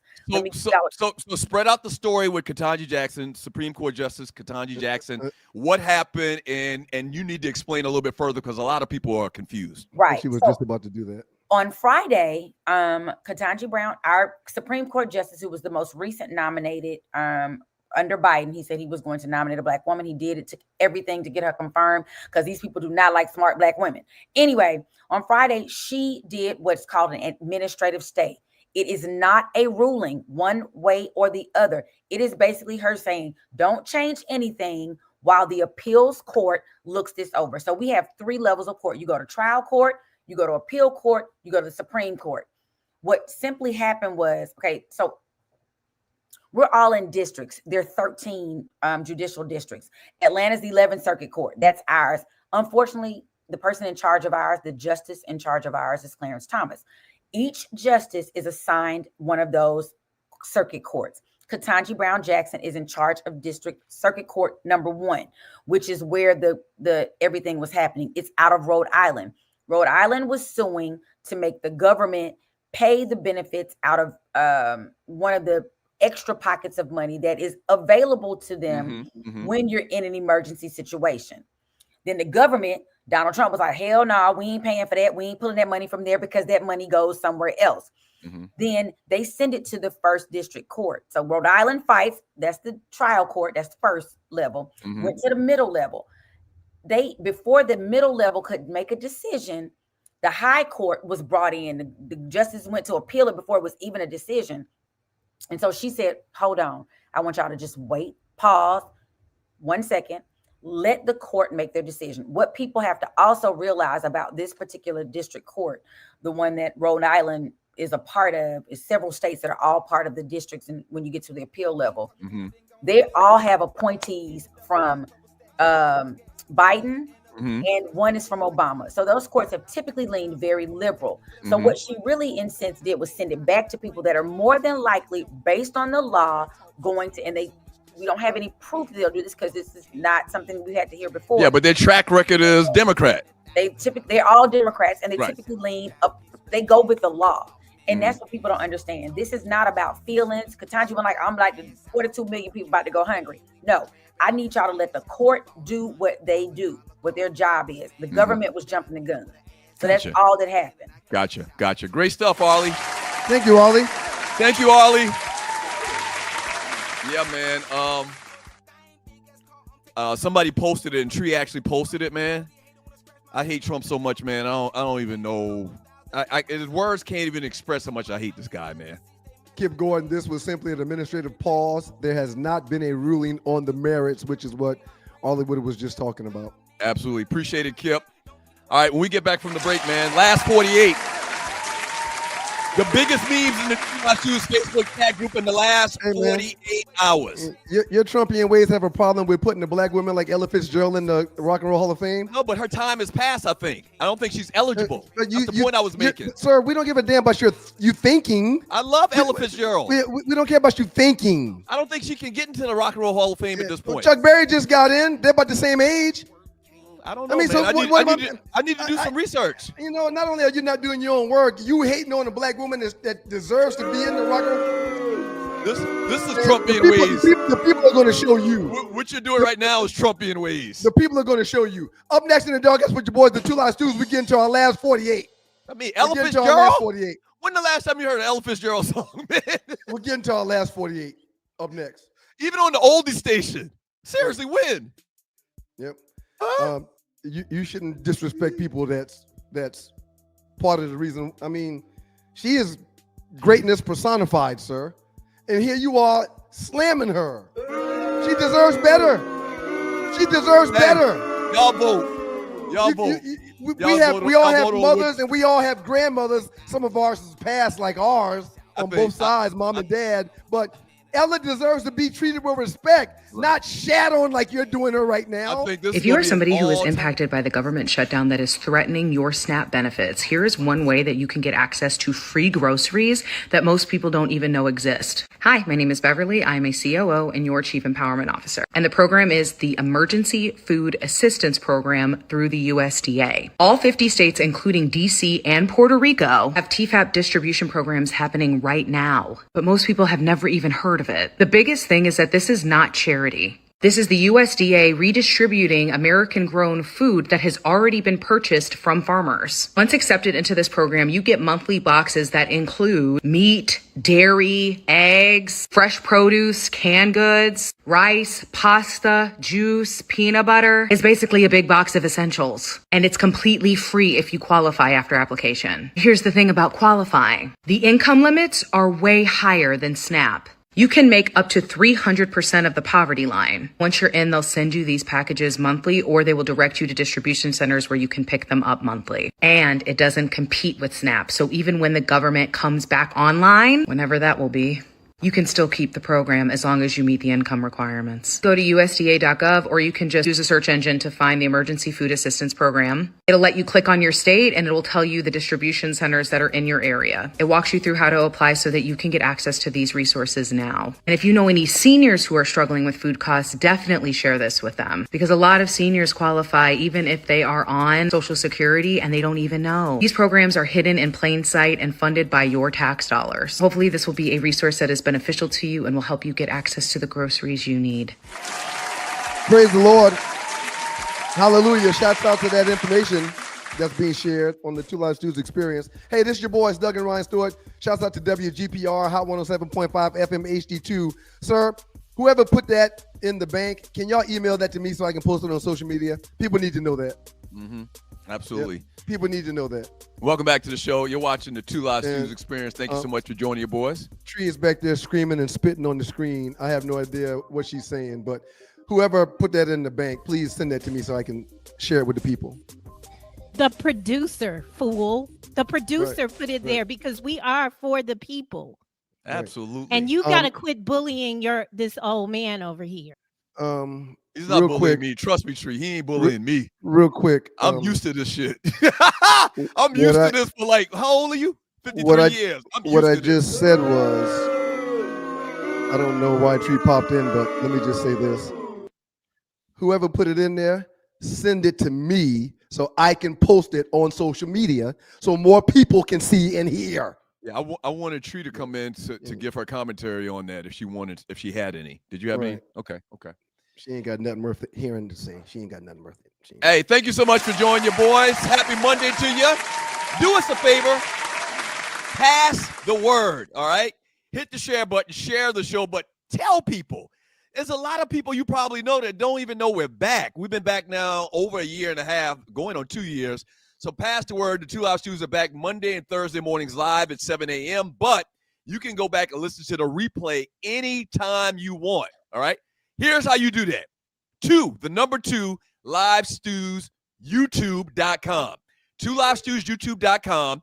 When you get on the first, the homepage, there'll be right in the middle section a little tab that says live. Click on the live tab and you'll get the listing of all the shows, the listings of all the shows in order from most recent to past shows. All right. So 2 Live Stews, YouTube.com, hit live, and you'll get every show that we've done over the last 1.5, 2 years listed in order from recent to past. All right. Before we get into the last 48, man, my little mama is home today. She is not feeling well.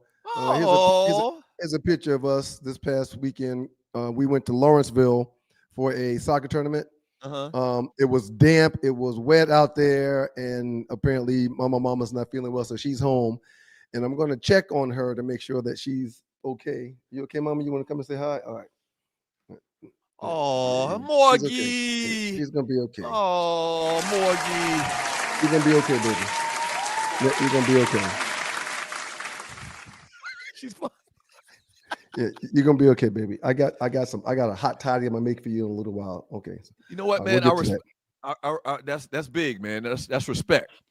You believe the kid. That she, yes. Hold on. No, let's back up. She can't hear this.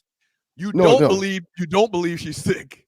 You're 100%. You're 100% right. But you're not holding it against her. Like we used to say, the very few times that we said that we were sick and we need to stay home, our parents put an absolute guilt trip on us. Are you sure you're sick? Are you sick or are you sick? like they used to put us under a hot light and shit. So that's big of you, man, to just go ahead and accept what she's saying and believe what she's saying. I like that, man. It's once every 3 to 4 weeks. It happens once, and what's important is that there's no test or there's no assignment or no project that needs to be done. And if there's no project or no test that needs to be done on that day, she plans it out knowing that. Well, right. Well, I mean, if there's a test, then she's got to go, and then I'll let her go, and then I'll pick her up after the test. If there's a project due, she's got to go. Let me ask you this, and then we got to get the last 40. Go ahead. Okay, go ahead. But if there's no test or no project due, and it's just a regular day of school, and she's not feeling well, no, she ain't got to go. She stay here. Let me ask you this: when she don't feel well, man. When she stays home, are you the parent that doesn't allow her to do any fun things? Like when we stayed home once in a lifetime, right. We couldn't watch TV. We couldn't play no video games because we sick. Right. Do you allow her to do anything fun? Different rules over here. You've got your full gamut of everything that you have access to knock yourself out. Yeah. What? No question. Yeah. I can't get into details with that, but yeah. Oh, yeah. Yeah. Golf cart, basketball, PS. Yeah. Oh, yeah. Oh, yeah. Everything. What? Everything is in play. Oh, no. Well, those things help real quick. Those things help and allow her to feel better. Okay. Oh, so, playing games. You can be at school learning, but you at home playing Atari 2600. Don't make it sound like it's not. It's not the way you guys. It's not the way you guys are making it sound. All right, last 48. The biggest memes in the 2 Hours Facebook chat group. The last 48 hours. She sure suck a job, man. Real quick. What do Santa's elves listen to when they work? I have no idea, man. What do Santa's elves listen to when they are at work? I don't know. What? Rap music. Rap music. You get it? I would have thought about that. I could have got that probably. From Jungle Brother 8923. Go ahead. From Jungle Brother 8923. Hearing that school bus in the afternoon heals you of all infirmaries. Right. Exactly. Yeah. And you had another one up too, Tree, I wanted to read too. It was very good. If you can remember which one it was. A little message. That's fine. Let's get in the last 48. The biggest memes in the 2 Hours Facebook chat group over the last 48 hours. Here it goes. Rel Scott. If we were sick, we couldn't go out of the room unless you had to go to the bathroom. Yes. Y'all running some type of darn holiday Inn over there or something, man? Huh? Y'all run some type of, I don't know. Come on, man. We couldn't come out of the room. What I do and the way that I do it allows the baby to heal and not miss multiple days back to back. One down day, she'll recover, and tomorrow she'll go and she'll be fine. I'm going to sum it up like this. Bottom line is we had to look sick at all times. At all times, we had to look sick. We had to look and act sick. We couldn't act like we was okay. We couldn't look like we was okay. We had to look and act sick if we stayed home from school, sir. When I told JP she wasn't feeling well, she went and got the little thing you stick in the ear to check your temperature. She put it in Morgan's ear, and the thing, it usually gives back the number, right? She put it in Morgan's ear, and the thing said, she's fine. She can go to school. And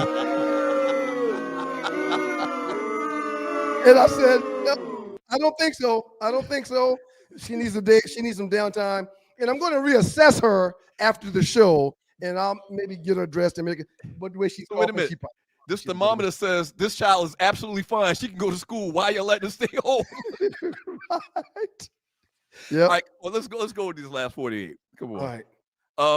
A little bit more respect. A little bit more just due to the great Salt and Pepper Man. They get inducted into the Rock and Roll Hall of Fame this past weekend as well. Yep. I just hate it was with Outcast, man, because they got overshadowed because of Outcast. My favorite Salt and Pepper song is Tramp. Yeah. That Tramp video, with them and Herbie Lovebug. What? Well, wasn't it Tretch? What wasn't it Tretch? No, it was Herbie Lovebug, the producer. Oh, you're right. Yeah, he was in the video with them at the beginning. Salt and Pepper, man. Salt and Pepper. Let me try to explain it to the youngins that's watching the show, the Greenhorns watch the show. Salt and Pepper had it going on. No question. When they were hot, Salt and Pepper was hot. hot. She was like Cardi B, hot as today, hot. And the youngest will never know who the DJ was. That's the marvelous Spinderella. Yeah. And she's she's the first DJ ever inducted into the Hall of Fame. So first female DJ, I believe. Look it up. I believe they said female DJ. First DJ, but we'll go with that. Either way, the first. Right, she's the first. That's awesome.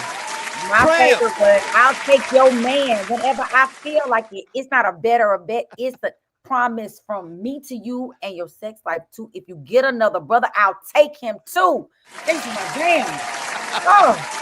I'm glad Lucy mentioned that. Lucy said Spinderella lives here in Dallas and she's always out and about DJing. I love that woman. Yes. And she still looks like she comes in Atlanta a couple times a year and does a really nice set that's packed, and people always come when she's playing. Man, Cinderella, Salt and Pepper were big. They were big. They were big, man. We're not talking about Cinderella. We're talking about Salt and Pepper and Spinderella, not Cinderella. Don't try to take it out on me, man, that your list will get destroyed, man. Hey, the people are going to decide. The people are going to decide. All right. Shout out to Salt and Pepper. Congratulations, ladies. They deserve it. Oh, man.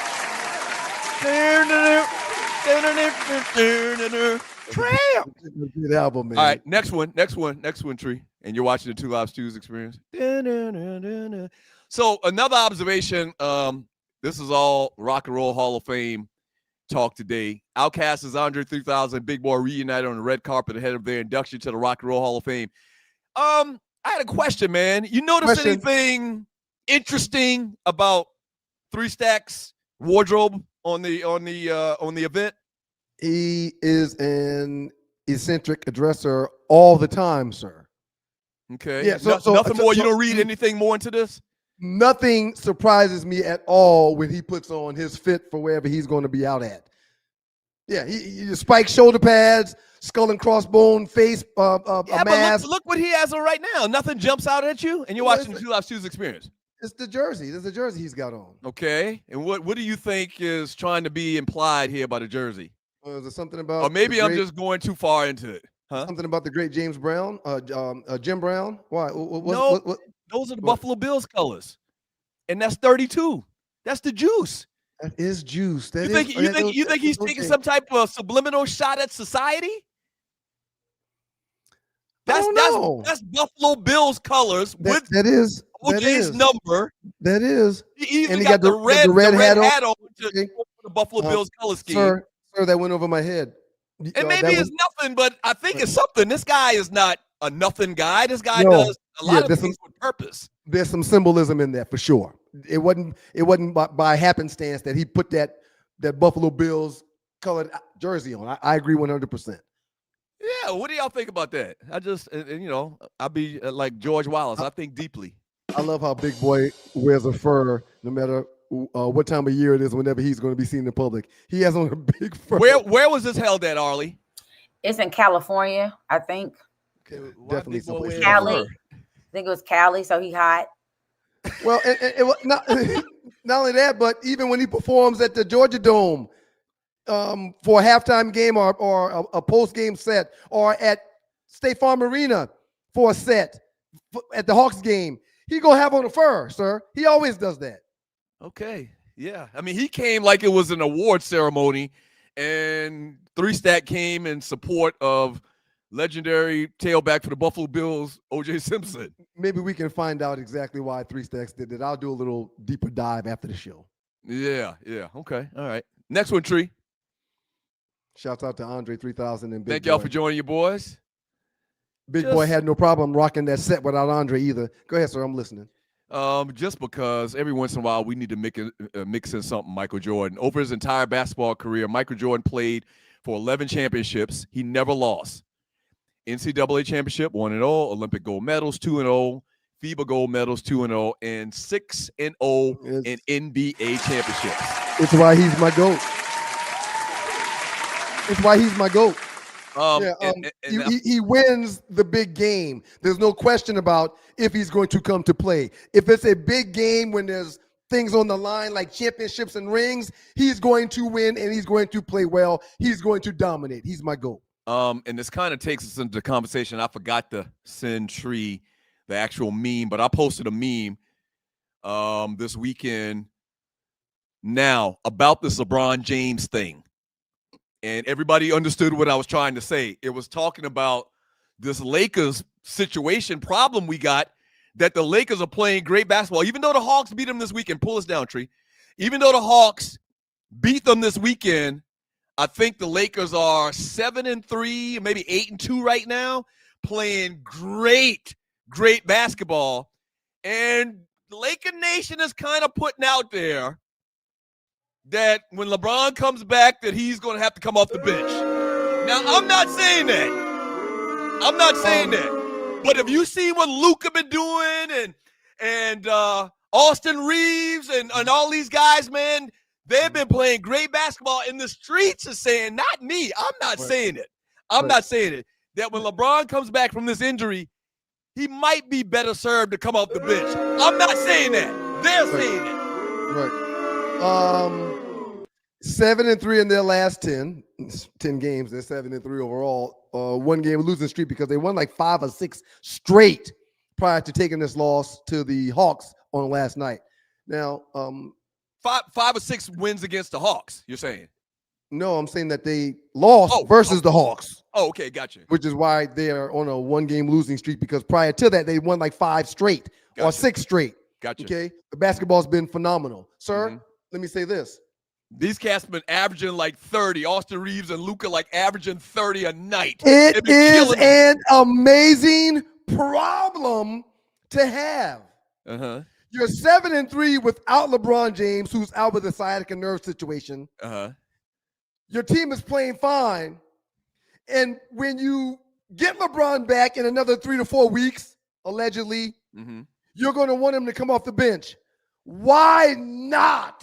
Well, because he's still playing a hot. Well, again, you're going to have 2 starting fives. Your starting 5 that has gone at a 7-3 record, and then when you rest that starting 5, you bring LeBron, who was a starter by his damn self and don't need nobody else out there. Put him out there with a few players, and you've got 2 starting 5s. I agree. I agree with the premise, what you're saying. Here's the point. The point is, will he be okay coming off the bench? He still plays at a high level. He still, let a lot of y'all tell it, is the greatest basketball player of all time. It's not like most of these guys at the end of their career where their production drops off tremendously because they're old. LeBron's basically still a top 10, 15 player in the game. To hear you say that, that's awesome. But J.J. Redick and management is going to get to utilize his skill set however they see fit for the betterment of the team. And something tells me LeBron will have no problem doing what he's asked to do. We'll see. This is going to be a big problem, I think, when he come back. Because he's going to find it insulting that he's on anybody's bench. And I get that. Right. But we have to move forward. He's 40 years old. I'm a Laker fan if you're new to the show. He's 40 years old. We have to move on. Luka is clearly the future. Austin Reeves is going crazy. We have to move forward. He shouldn't take offense to it, but I think he will take offense to it. And if he does, and they may not even do this. They may not ask him to come off the bench. Hey, man, if he has a problem with it, fine. I would totally understand, because he's only the league's all-time leading scorer in the history of his game.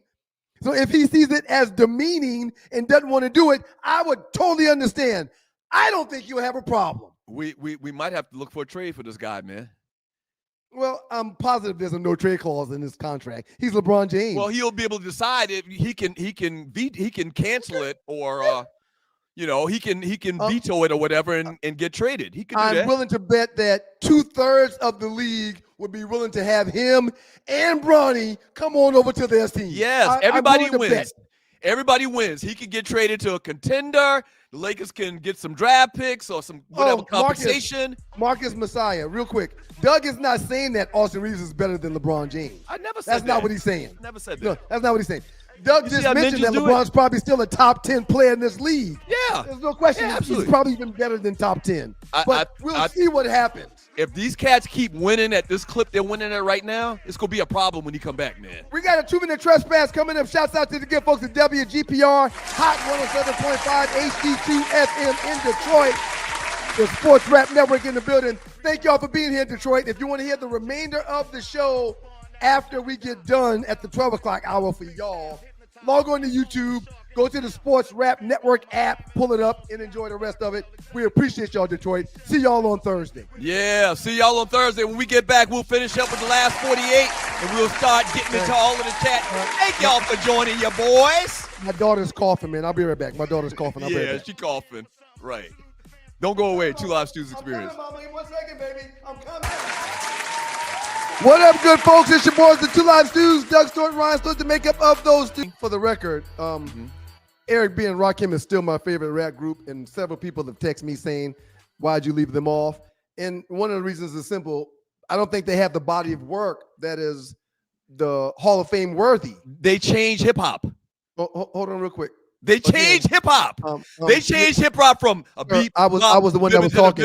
I was the one that was talking. They haven't even been nominated to this point. Well, so I put all those things into my thought process. And the last thing I'll say about it is this, and it's simple. If Doug has such a huge problem with ghostwriters, y'all should have a huge problem with voting for him because he doesn't do his own work. And I do. So yeah, I wasn't shorting Eric B. and Rakim, but again, I think I put 5 entrants that I think that you're going to beat the list that I showed the world with Ella Fitzgerald. And you shooting disrespect to Eric B. and Rakim, who literally changed the focus and the style of rapping. Right. You forget Eric B. and Rakim, that's just not good. Last couple of last 48 memes. And you're watching the Two Live Stews Experience. I didn't forget Eric B. and Rakim. Preferably they'll get in one day, but yeah, okay, go ahead. We have one more. Last 48, you said? I think we may have like 2 more. Okay. Yeah. And you're watching the Two Live Stews Experience. Thank y'all y'all for joining your boys. We're going to get the chat here in a second.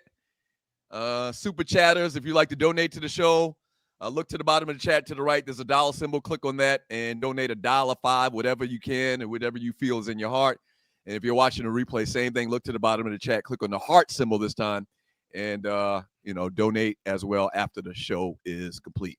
We appreciate all the messages from the chat room and chat group. Thank y'all very much. Super chatters, thank y'all very much. We'll start with you guys. But tons of comments and conversations have been created in the chat room. We really appreciate it. Raymond A. Sutton IV, Reggie White's 1987. Did you know this, man? I did. Reggie White's 1987 stat line remains one of the most jaw-dropping in NFL history. He got 21 sacks in 12 games in a strike-short season. In an era, add to the fact, back then, they didn't pass the ball like they do today. He was unblockable, man.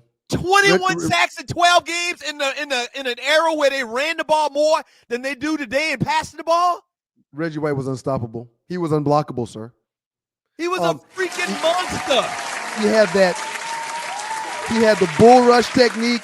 He could spin, and he had this forklift thing where he would use one of his arms, depending on which side he would lined up on. He would use one of his arms to pick up said tackle, trying to block him and throw them down as he would run past them to get to the quarterback. He was phenomenal. Unbelievable. What's the defensive end for the Browns? Myles Garrett. Myles Garrett, yes. Him and Myles Garrett remind me of each other, but I think Myles Garrett is a little bit more athletic, which is crazy to say. I think Myles Garrett, if they ran a 40, Myles Garrett would probably win. You see Myles Garrett dunk a basketball, but just overpowering, man. Mm-hmm. This man had 21 sacks in an era where they ran the ball more. In 12 games? Could Myles Garrett craft, and deliver a sermon? No. Reggie can. No, he ain't no preacher. I don't think he's a Reggie preacher. can. Yeah. Yeah. No. He could because he's long gone. Reggie White been dead. Sir. In my eyes, there's 2 players that's the best football player ever defensively and one offensively. Offensively, it's Jerry Rice. Defensively, it's this man right here, Reggie White, and Lawrence Taylor.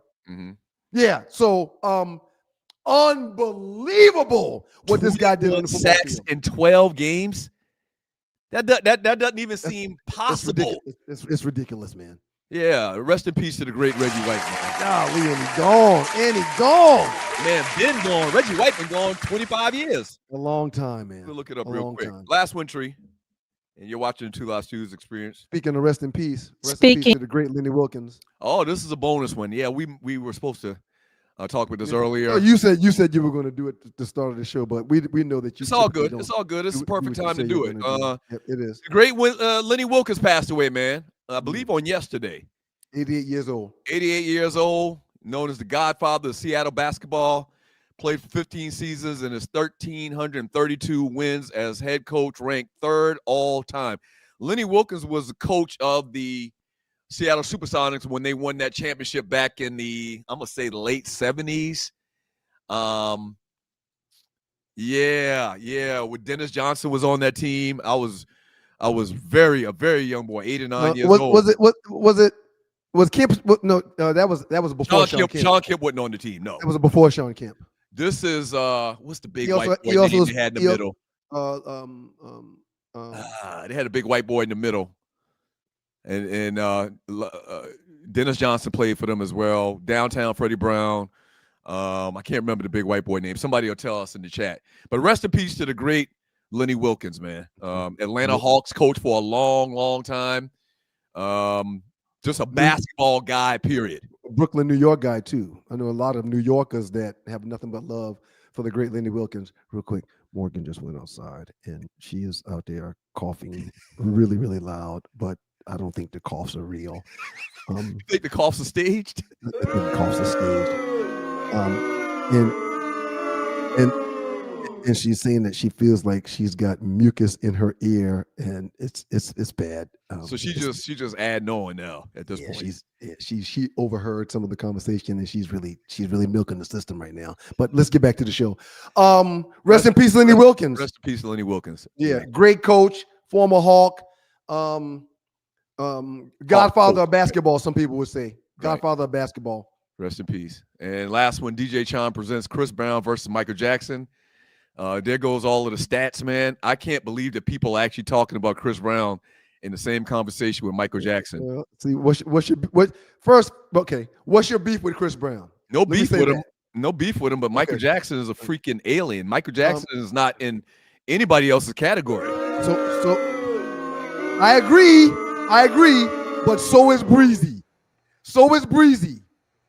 Okay, Arlie, your thoughts. Are we at a point now where we can start comparing Chris Brown to Michael Jackson? I saw somebody's post last night about this. It was actually one of the guys. It was Perry's post, Trey. I don't know if you saw it. Perry posted about Michael Jackson. He was like, stop the comparisons. Nobody should even be in the category, not taken away from any other artist, but grown men would pass out at the sight of Michael Jackson. Yeah. He had to say a note. They would find out what his hotel was. They would camp out for days. He was like, you couldn't even and he had no social media. Yeah. Imagine if there was social media during his time. OMG. I was sitting, my son won an award, top 20 under 20 from Janet Jackson, something she did when he was much younger. Mm-hmm. And so her family came. They happened to be sitting, Michael had already passed, but they were sitting in front of us. And I posted, I'm sitting behind Jackson royalty. There are enough people who followed me, saw me posted on Facebook, who then appear at my seat trying to get to the Jacksons. Wow. This was, and I felt bad. And they were like, I wonder how they knew where we were. I was like, they saw y'all come in. Ooh, right. I don't know, because they had snuck them in through a side. It was, but nonetheless, Michael Jackson had grown strapping, not to just find me. That being said, and I agree with everything that you just said. Share your thoughts on Chris Brown. I think I have not, like when Michael Jackson came in town, I would go to his concert. I don't know if it's an age thing or I don't feel like I know enough of Chris Brown's music. I think he's an amazing entertainer. I think people need to let the Rihanna thing go. Let him live his life. He's a great actor. He seems like a good dude. And it speaks to the pressure that people put on folks that are in the public eye.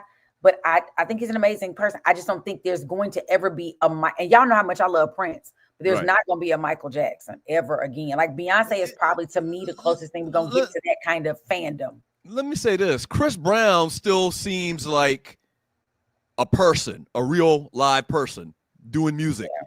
Michael Jackson was almost like mythical. He was extraterrestrial. He was an alien. He was otherworldly. Well, let me ask you this: at his height, is Chris Brown bigger than when Bobby Brown was at his height? Solo Bobby Brown. Yeah. Oh yeah. I think so. Go ahead. Yeah. I think so. No question. Bobby Brown was pretty big now. He was. And there's another person that folks underestimate all the time. It's a documentary on him, Teddy Pendergrass. Folks underestimate the power. Teddy Pendergrass was pulling these folks. I'm talking about guys with the full skill set, sing and dance. Bobby Brown could dance his ass off. Chris Brown can dance his ass off, but he ain't no Michael Jackson. No, but Chris Brown can dance his behind, but he is the closest thing to dance that we're probably gonna get to Michael Jackson. You think he danced better than Bobby Brown? I do. Wow. I do. Hey man, again, I just don't think. I think you don't know much about Breezy, and that's understandable that you don't. You're almost 60 years old. Damn. Sir, Chris Brown. Chris Brown is in them streets. He's the hot-ish in these streets. You see, if you run it, when you see him crump and do his little, he can really. I at first thought he was a better dancer than singer.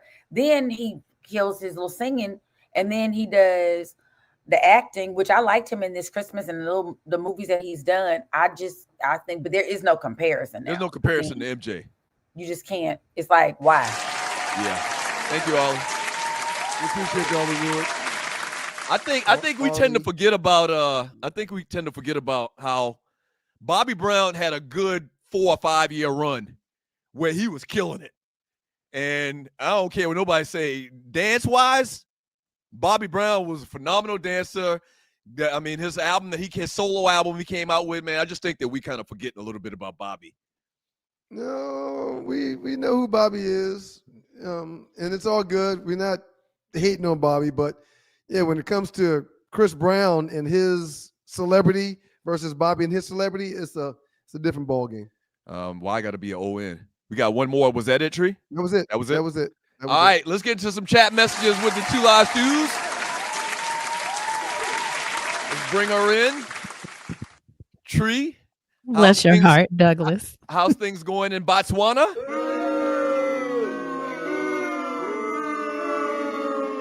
I love it here. You've been eating no more than Tree. What have you been eating? Well, it's 3:14. Fresh fruit. I have apples. I have apples. PM. Yeah. Okay. I have apples in my cup and some chips. I ate breakfast this morning and it is going well. That's awesome. I'm getting a little sad about leaving. If you're new to the show, Tree's been on this worldwide tour. And she's in Botswana right now at this time. How's the trip going? I'm in Nice, France, and the trip is going well. And I don't want to come back, but I have to. So you should stay, Tree. You should stay. You're thinking this is the place that you're going to end up choosing to moving to? I think that I will. However, I saw some news about the housing. You got all kind of doo-doo on that mic. Tree, clean that mic off. It's nasty.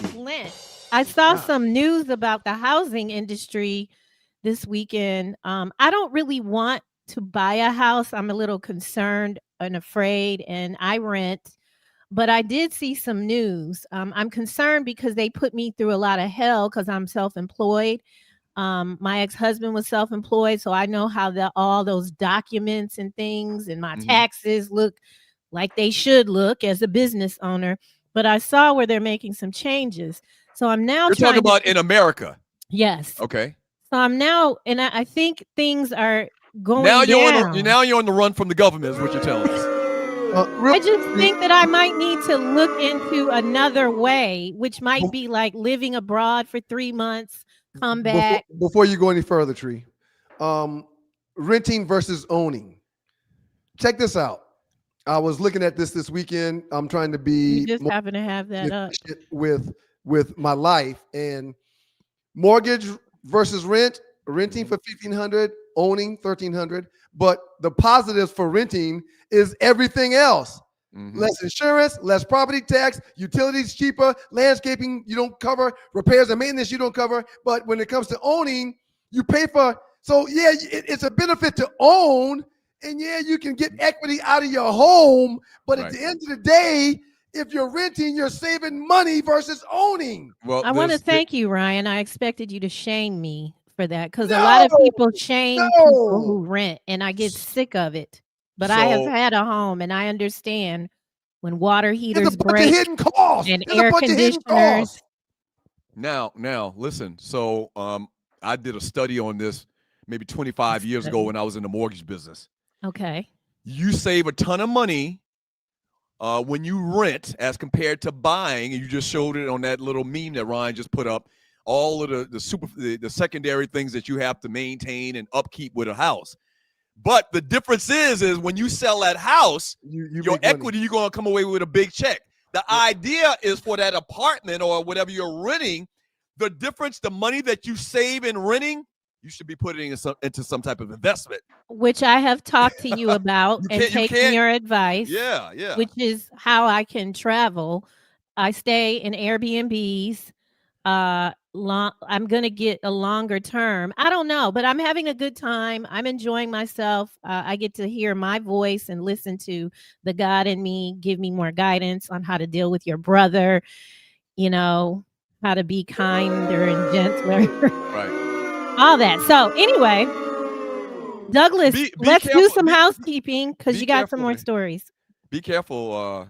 Be careful, Tree. Thank you. I've heard nothing. You checked on me, but this one, I'm not on Moreland Avenue. Just ignore him, Tree. Doug, I want to talk to you. You care for me. I care for you. What is up with the monkey obsession? So it just so happens that we have a second monkey story. It's actually not a monkey; it's a gorilla. Big difference between a monkey and a gorilla. A deal teal. This is trending or interesting story number 4 today. The young lady's name is Adele Teal. This was a quote. My gorilla, none of your business. She's in the UK. She lives in like a condominium. Her house is the house right behind. Her condominium is the condominium right behind this statue of a 4-foot tall gorilla. I think Adele is her name. But Did I say what I say? I said It's Adele. Adele. It's Adele. Okay, like Adele. the singer. I'll put it back up, Tree. So obviously her neighbors don't like it. Okay? And they don't like it. She owns the property. She's like, I don't care. Y'all need to live with it because I'm not taking it down. She likes the big ass gorilla on front of her property. And her neighbors are saying, you lowering our property value. You killing us. Take down the goddamn monkey. A gorilla. It's a gorilla. So my question to y'all, and I want to bring everybody in. She actually looks like her pet. She kind of does. I want to bring everybody in and ask y'all a question. Are y'all part of a homeowners association? Well, Have you ever had a homeowners association issue where they tried to fight you on something? They tried to get you to do something, take something down. Do you have any HOA stories? I have a ton of them when I was in Buckhead. When I lived in McDonough too. Okay, they knocked on my door every day. They sent letters every day. They had a problem with everything we were doing. It was a mess when I was. And you do understand the premise of the homeowners association. It keeps everybody in line, so you don't have one house with Christmas lights on it all year long, 24/7, bringing down the value of everybody else's house in the neighborhood. That's the point of it. It's not. They nosy. In Eagles Landing, your trash should be. It's 2 centimeters to the right. Yeah, it's just a busybody, but of course you like that. That was a problem I had too. The trash, my container needed to stay in the garage instead of being outside where it could breathe. If it's in my garage, my entire garage and the entrance to my house smells like trash. So I fought them on that. I did not want my trash receptacle in my garage. It didn't make any sense to me, but to them, they want you to have the trash can in your garage. They did not want the trash being visible outside, in front of the property, or behind it. But who came up with this? Like, why is there such an emphasis on people? Why do you think we can't manage our own situations? Like, this was never a thing in Detroit. This was never. It's a busybody. Now, if you You know, for the record, I understand the reason for it. For the record, I understand legally the reason for it, because you do take down other people's. Like there are certain neighborhoods where you got 7 cars out there, you working on one in the driveway, and you got one. That would be a bunch of that. What some people feel is tacky, others don't. Right. So you're right. You can have those neighborhoods too. Yep. Right. You can go to some neighborhoods where there's not a homeowners association and there's grass that's up to people's knees in their yard. And that's an eyesore. Right. They want your grass to stay cut. Do you want your neighbor's yard to be 3 foot high, have 3 foot high grass? No. And some of us do not know how to regulate ourselves. But some of them ladies, they see a lot of my people that were on the homeowners association, they were retired. So they had time to come around. And I would always have to remind them, because I have my grass cut regularly. If it's raining, he's not coming to cut it. So then they call me. I get a notice. And one time they sent a notice to everybody. They just put it on like a blast. Oh, you want to blast me? Oh, okay then. I got something. They sent it where everybody else saw it as well. Yeah. Yes. So I sent them back the same way you sent it to me. I gave it back to them. They were like, oh, don't bother her no more. One of the people called me. I'm so glad you said that to them. Thank you so much. I said, they don't want this. This ain't what you want today. Ryan, are you on that neighborhood app? When I lived in California, baby. Hey, I'm just going to keep it real. They messy. I've dropped plenty of dimes on my neighbors. We know. I'll call a homeowner association president. Like, listen, you ain't heard it from me, but the neighbor at 2547 Jumping Jack Lane, grass is high as shit. Click. Right. I hang up. Right. I just bring some attention to it. You're not gonna bring down my value with no foolishness. No. You ever been in a neighborhood and seen raining 3 weeks straight? What I'm supposed to do? Well, I mean, that's it, Jungle. You just got to get it together, Holly. You ever been in one of those neighborhoods where it's an Indian house? No offense to Indian people, but it's an Indian house, and they have all of those Indian decorations and big statues and ceramic gods and stuff like that for certain holidays. Never, never. My brother lived next to a Mexican family, and they had put all the tires in front of the yard, like decorations and spray painted all different colors. And see those old neighborhoods. Doug spelled backwards is snitch. You're right. Hey, you didn't hear it from me. Yeah, but Julio is fixing cars next door to me. When we lived in Eagles Landing, the HOA fee was $850 a year. That's bullshit. Right. That's bullshit. Listen, when I was in Buckhead, it was a little less than that, and we didn't even have a pool. Yeah, man. I just thought that was an interesting story. For me. Thank you. All right, Thank you, let's knock this down. All right. Here we go. All right, let's get it. Thank you for your donations on a Monday. I would just read so much better, but okay. Are you buying a house next to a house who has a 4-foot tall gorilla posted up in front? I'm asking a question, both of y'all. No. If it's a nice house, owner is adamant or not taking it down. If it's a nice house, if it's a nice house, I don't care. I'm not driven by what other people are doing. Right. I really am not. Right. Like that can ruin my entire life if I live like that. You know good well you ain't buying no house, no big ass gorilla buying. Come on now, keep it real. And the owner refuses to take it down. You know good well you don't want the problems. He might take it down, but clearly he's a trouble starter. So I didn't read that meme when you sent it out. I was thinking that she had a live gorilla in her home. If the problem is that fake gorilla, man, please. Yeah, there's so much other. No, whatever, Douglas. man. Douglas, you would do well to. I'm calling the police on your big ass gorilla.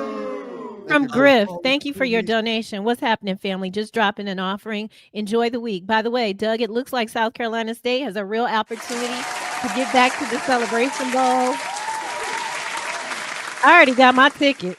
Yes, I think so. From Loose Neck Side, I hope Gus Johnson don't get excited getting nutsy like he does during his touchdown. Give him the Heisman. Absolutely phenomenal. He probably does, though. I like an expressive man.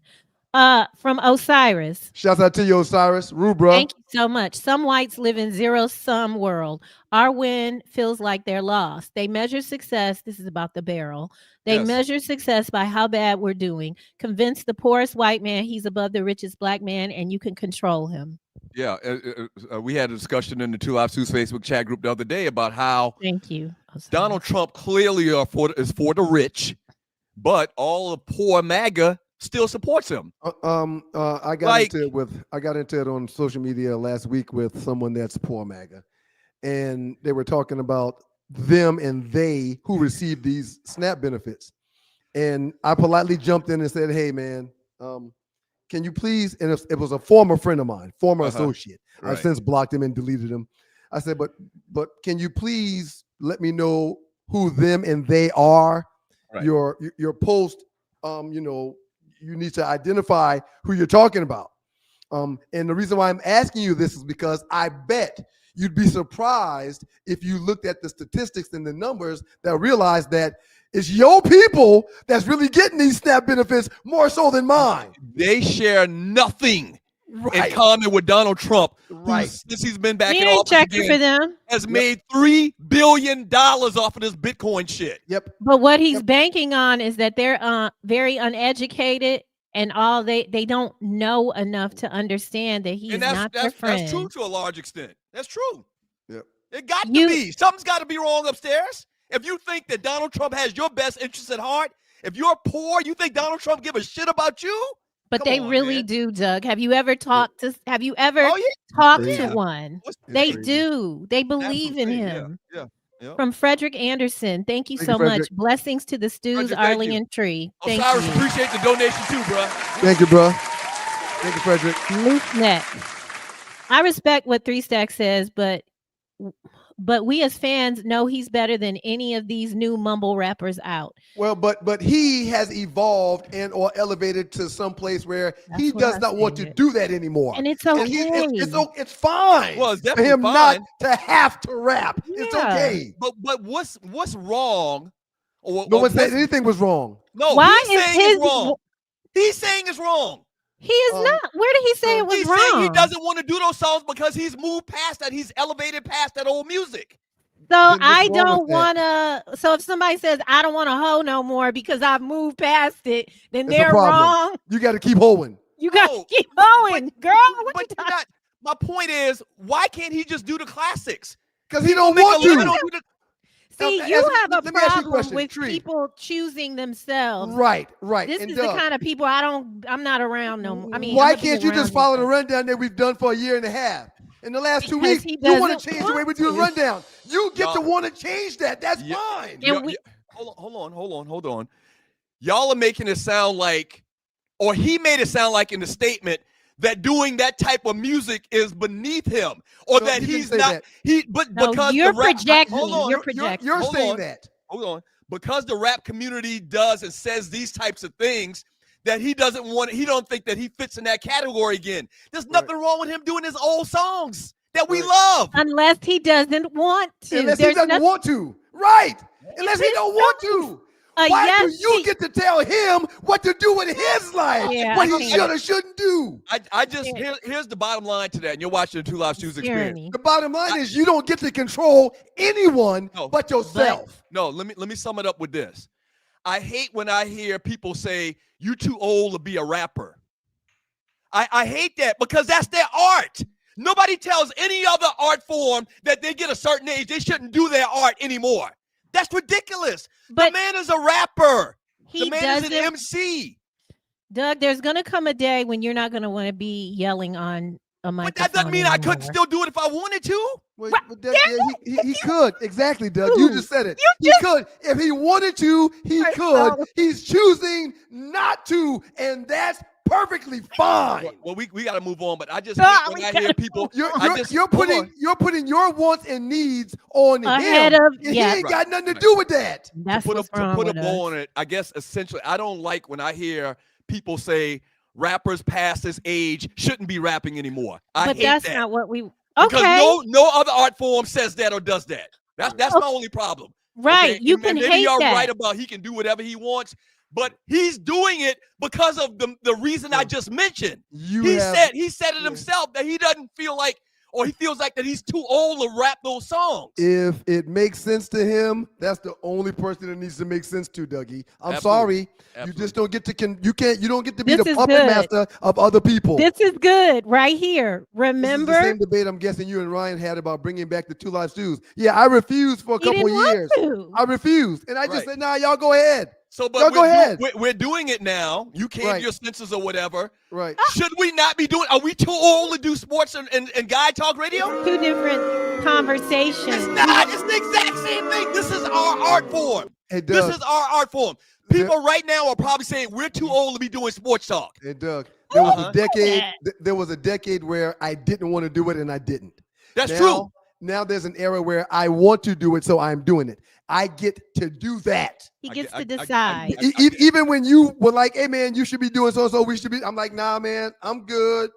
So do you believe the premise? If somebody says y'all are too old to be doing sports talk, what's your response? I don't care about what people think. So no, don't I'm asking. go there with me. No, this is part of the conversation. No, I'm answering the question. When people, not if somebody asks you, when people make that statement, you're too old to do so-and-so, what do you think? You think they're right, or do you think that's the wrong statement? I don't care about people's. I don't care about yours. I don't care about Tree, especially Tree. I don't care about her thoughts. They have nothing to do with me or mine. She's her own individual. Hold on. Whenever we're in a debate and I ask you a question and you don't answer, it's because you don't have an answer. Right. That's it. Everybody knows it. Everybody knows it.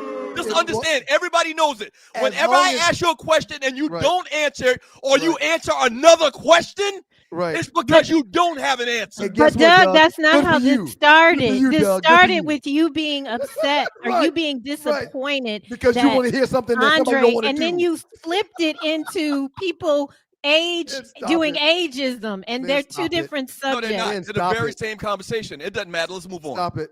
Let's move on. You sound ridiculous.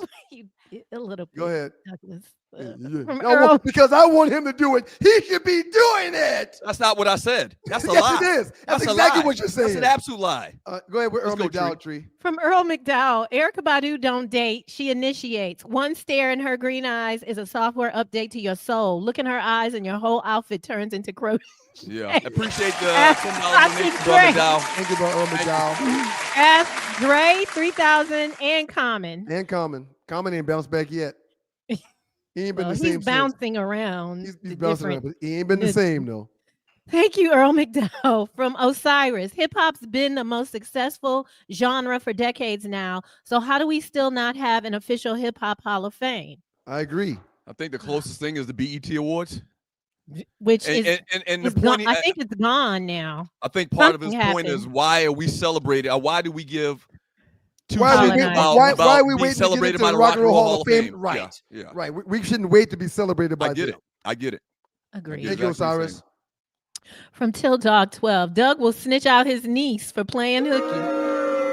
Yeah. I'm sure I would not do that. I would never do that. I'm sure he's going to call the principal. I would not do that. I would never do that. Wait, the principal isn't that her mama? I'm sure he's going to call her mom to discuss why she wasn't at school. Why'd you leave her with Ryan at the house? Can you remember? And you're watching the 2 Live Stews Experience. What time is it? It's only 9:30. Do you ever remember playing hooky in the truest sense, meaning you weren't sick and you stayed home, or every single time you stayed home? No, we went to school and just went somewhere else. I've talked about it for a while, sir. I would get sick, and mom or dad would call next door to see if Aunt Brenda could keep me. And if she couldn't because she had plans, they would call Aunt Nenny and say, we're bringing Ryan over there. And Aunt Nenny, every time I would get to her house, would make me a cup of black coffee. She said, this will make you feel all better. And when the coffee was gone, she said, you ready to go outside? I'll be like, yes, ma'am. She's like, okay, go ahead. It happened once or twice a year. Okay. So historically, there's an inherent something in our blood situation happening. Okay. Right. All right. Loose neck. If Erykah Badu Nutsi make you go crazy like that, I don't want it. And then he said, I'm lying. She looked like she got a good shot, too. I wouldn't mind trying once. A good what? I wouldn't mind trying a good shot. That's that Pisces. Shot. And I'm not a Pisces, I'm a Scorpio. No, I said her Nutsi. is that Pisces. Oh. Okay. I can't say what I would. What, Ollie? What were you saying, Ollie? We know. I'm a Pisces, so I understand. Ooh. Ooh. It's undefeated. Damn. Okay, sorry. I gotta be appropriate. Yeah. Have you never?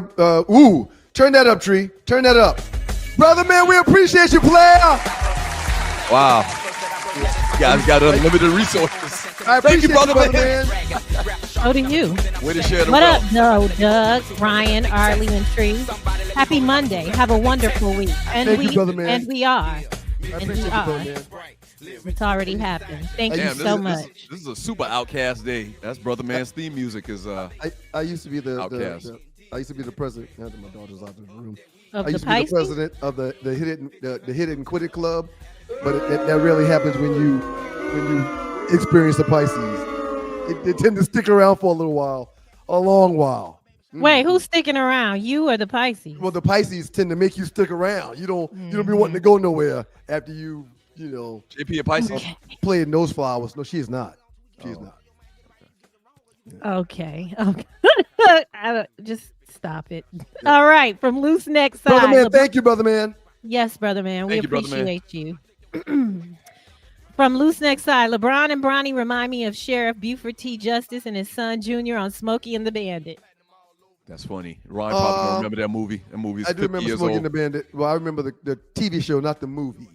Oh yeah, the movie starred Burt Reynolds. Burt Reynolds, right? Yeah. Driving the Trans Am. I believe Burt Reynolds. Yeah. What's No, Bronny's- a truck. It was a truck, wasn't it? The- A 18-wheeler.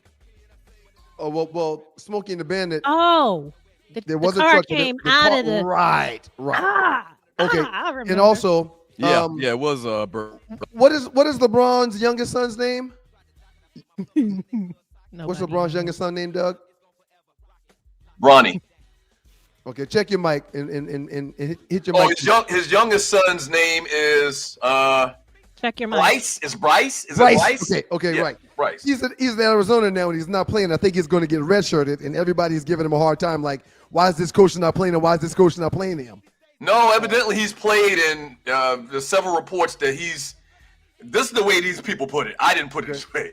Right. That Bryce is worse than Bronny. Wow. Oh. Yeah, and they were saying that because through high school, everybody was projecting Bryce to be better than Bronny, but it looks like that's not the case so far at Arizona. Well, Fix first your of all, mic, Douglas. check your mic, check your settings. The good thing about them James boys is that they don't need anything from anybody, so it's okay. From Rel Scott, thank you, Rel, for your donation. Thank you, Rel. Dwayne Wayne was the first one to rock a throwback jersey on TV. Now, are you talking about Dwayne Wayne as in a different world? Must He be. wore that Randall Cunningham in 1987. A Different World was no. Rel will clear that up. A Different World was on in 87. I thought it was in the 90s. No, different. He's World was talking on when I about was somebody else. when I was on South Carolina State, which Dwayne was Wayne. Well, well, Rel, let's just say this, Rel. Thank you for your donation. different world was on between like 91 and 93. Maybe in Philly, the first person you saw wearing a throwback jersey was Dwayne Wade. Wayne. But here in Atlanta, first person was Big Boy. No. Rel Scott said it premiered in 1987. What, A Different World? Yes. I'm willing to bet him every dollar I got in my pocket, which is 4, that A Different World did not come on in 87. Somebody's It started in looking. 87. We know this, so I'm going to keep going until they find us. I remember watching in my trailer in Orangeburg. A trailer? Like you lived in a trailer, He Douglas? lived in it was live, though. It was live. It's not like it sounds, Tree. It was live. He's right. It got listed in 1987. All right. Thank you, Rel Scott. 87, I was a junior in high school. I don't remember. I don't You're feel right, like though. That's what they got. A Different World premiered on September 24th, A Different World in high 1987 on NBC. I was watching A Different World in college, which I was too. which was 89 to 93. But I I graduated saw in the first 93, but I remember episode, in a Lenny. particular house trailer that I lived in, it was like 91, 92. I was already a bruh. First season 87, and the beloved sitcom ran 6 seasons from 87 to 93. Damn. Thank you, Rel. I Who just turned moved the 56. comment? But for the record, again, the first person we remember seeing wearing the jersey was Big Boy and Dreidels from Outcast. No, that's documented. That's documented. Well, I mean, hey. Yeah. There was a story about that. Thank you, Loose Neck. We appreciate you, player. Thank you, Loose Neck. From Loose Neck. Tree, before you tell Doug anything, let him read you your Miranda rights. What's you have the right to remain silent. Well, just everything. just everything about you that we don't want to change. Nobody wants to change it. Oh, no, y'all not gonna change me. And so we respect Andre in the same way. From Loose Neck side, I stand with Adele, the monkey lady. Yeah, that's her. She's not hurting anybody. Yeah, but she's bringing down everybody's property value.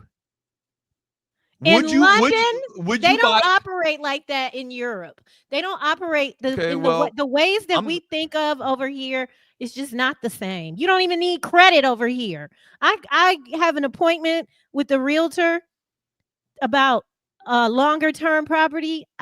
They don't care about my credit. Now I got to show out my bank. They don't care about your credit. No, they don't. I'm not going to get into what I have to have, but I have everything I need to stay here today. So you mean to tell me I can go and get 11 loans and don't pay none of them back and they're okay with that? The system doesn't.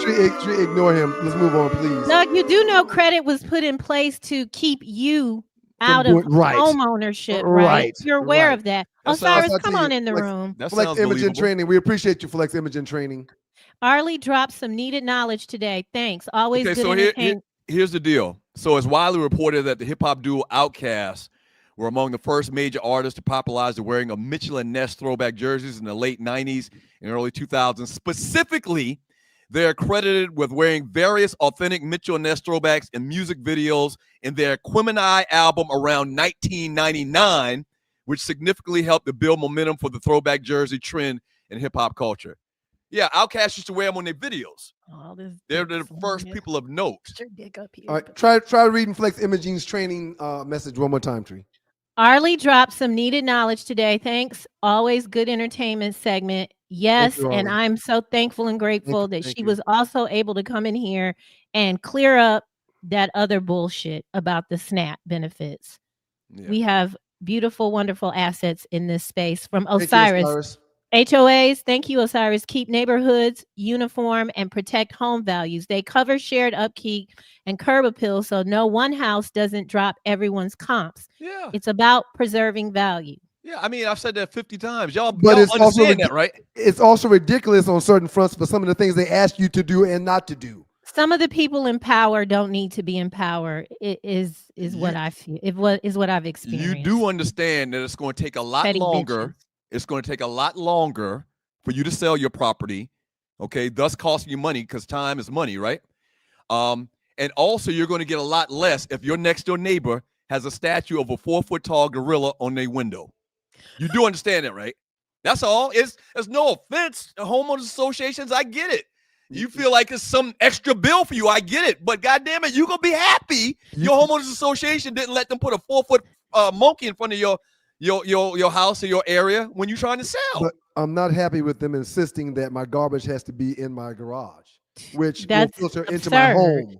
Which will filter into my home because we come into the house through the garage door and the garbage has to be in the garage. The garbage can is stink. The garage is stink. So every time we open the door, that smell. But that's okay. Tell you something, Brother man, thank you so much for another donation. Doug, Prince refused to do his music from the early days, and those were the mega hits. If you want to hear my old shit, then listen to my old shit. Jay-Z. Yeah, but that was about money. Thank you, brother man. That was about money. The Prince with the whole sign. That makes it okay. Ooh. What do you mean?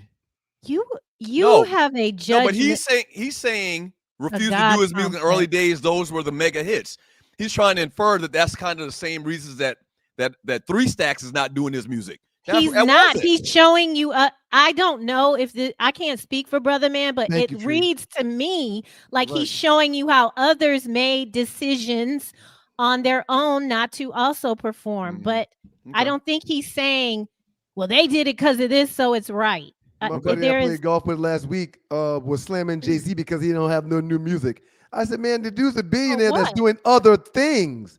Yeah, he's not making time to get in the studio to create albums anymore because he's a part of multi-billion-dollar businesses. He just don't do that with his time anymore. He can if he wants to, but he's like, nah, there's bigger fish for me to fry right now. There is a hip hop, Pharrell Scott, thank you so much. There is a hip hop Hall of Fame in New York since 1992. Thank you for informing us that there is a space. That doesn't get a lot of talk, I guess. I don't really remember or remember too many things or inductees or whatever. That's why we maybe I'm just confusing it to what the BET Awards does. I don't know. Thank you, Rel. From Earl McDowell. Ryan and Tree are on the same page. This is the big one, Elizabeth. We really are. We really are.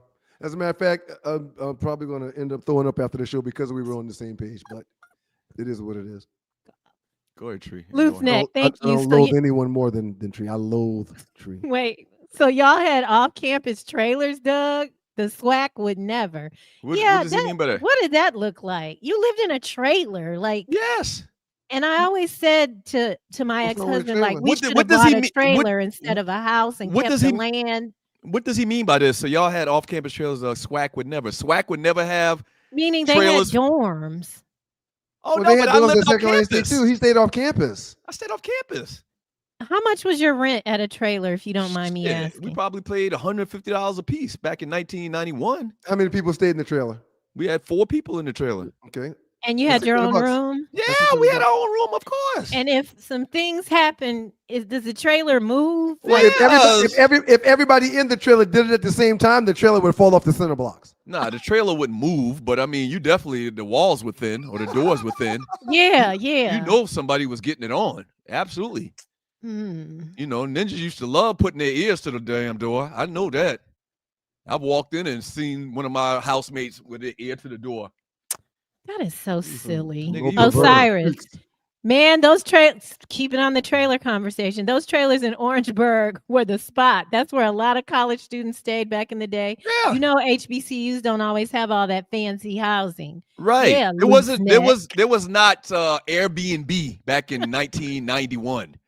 You rented a trailer. A lot of homeowners had trailers that they rented to students. It's a good idea. Ryan never stayed off campus, right? I did. Because you, my junior year. Oh, you can stay. Okay. I thought you stayed in dorm. I stayed off Shalford, which was one of the worst seasons of my career because I was so far away from campus. I hated it. I lived off Shalford. Dresden Drive. That's where I lived when I first moved here. I remember Dresden Drive.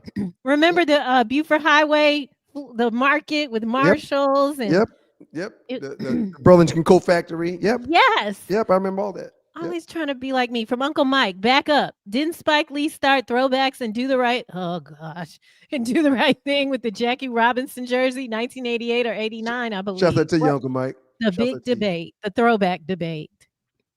I don't know. Maybe he did. Half my throwbacks come down to my ankles, man. It's a tragedy. Here we go. Rel Scott says Will Smith wore Eagles throwbacks in 1990. Yeah, in 1990 on TV. Yeah, I need to see a photo of that, Rel. I vaguely remember something like that, but it's okay. I feel like it. It's okay. Rel is having a pissing contest with himself about who wore him first. It's okay. Dicks are slinging today. Right.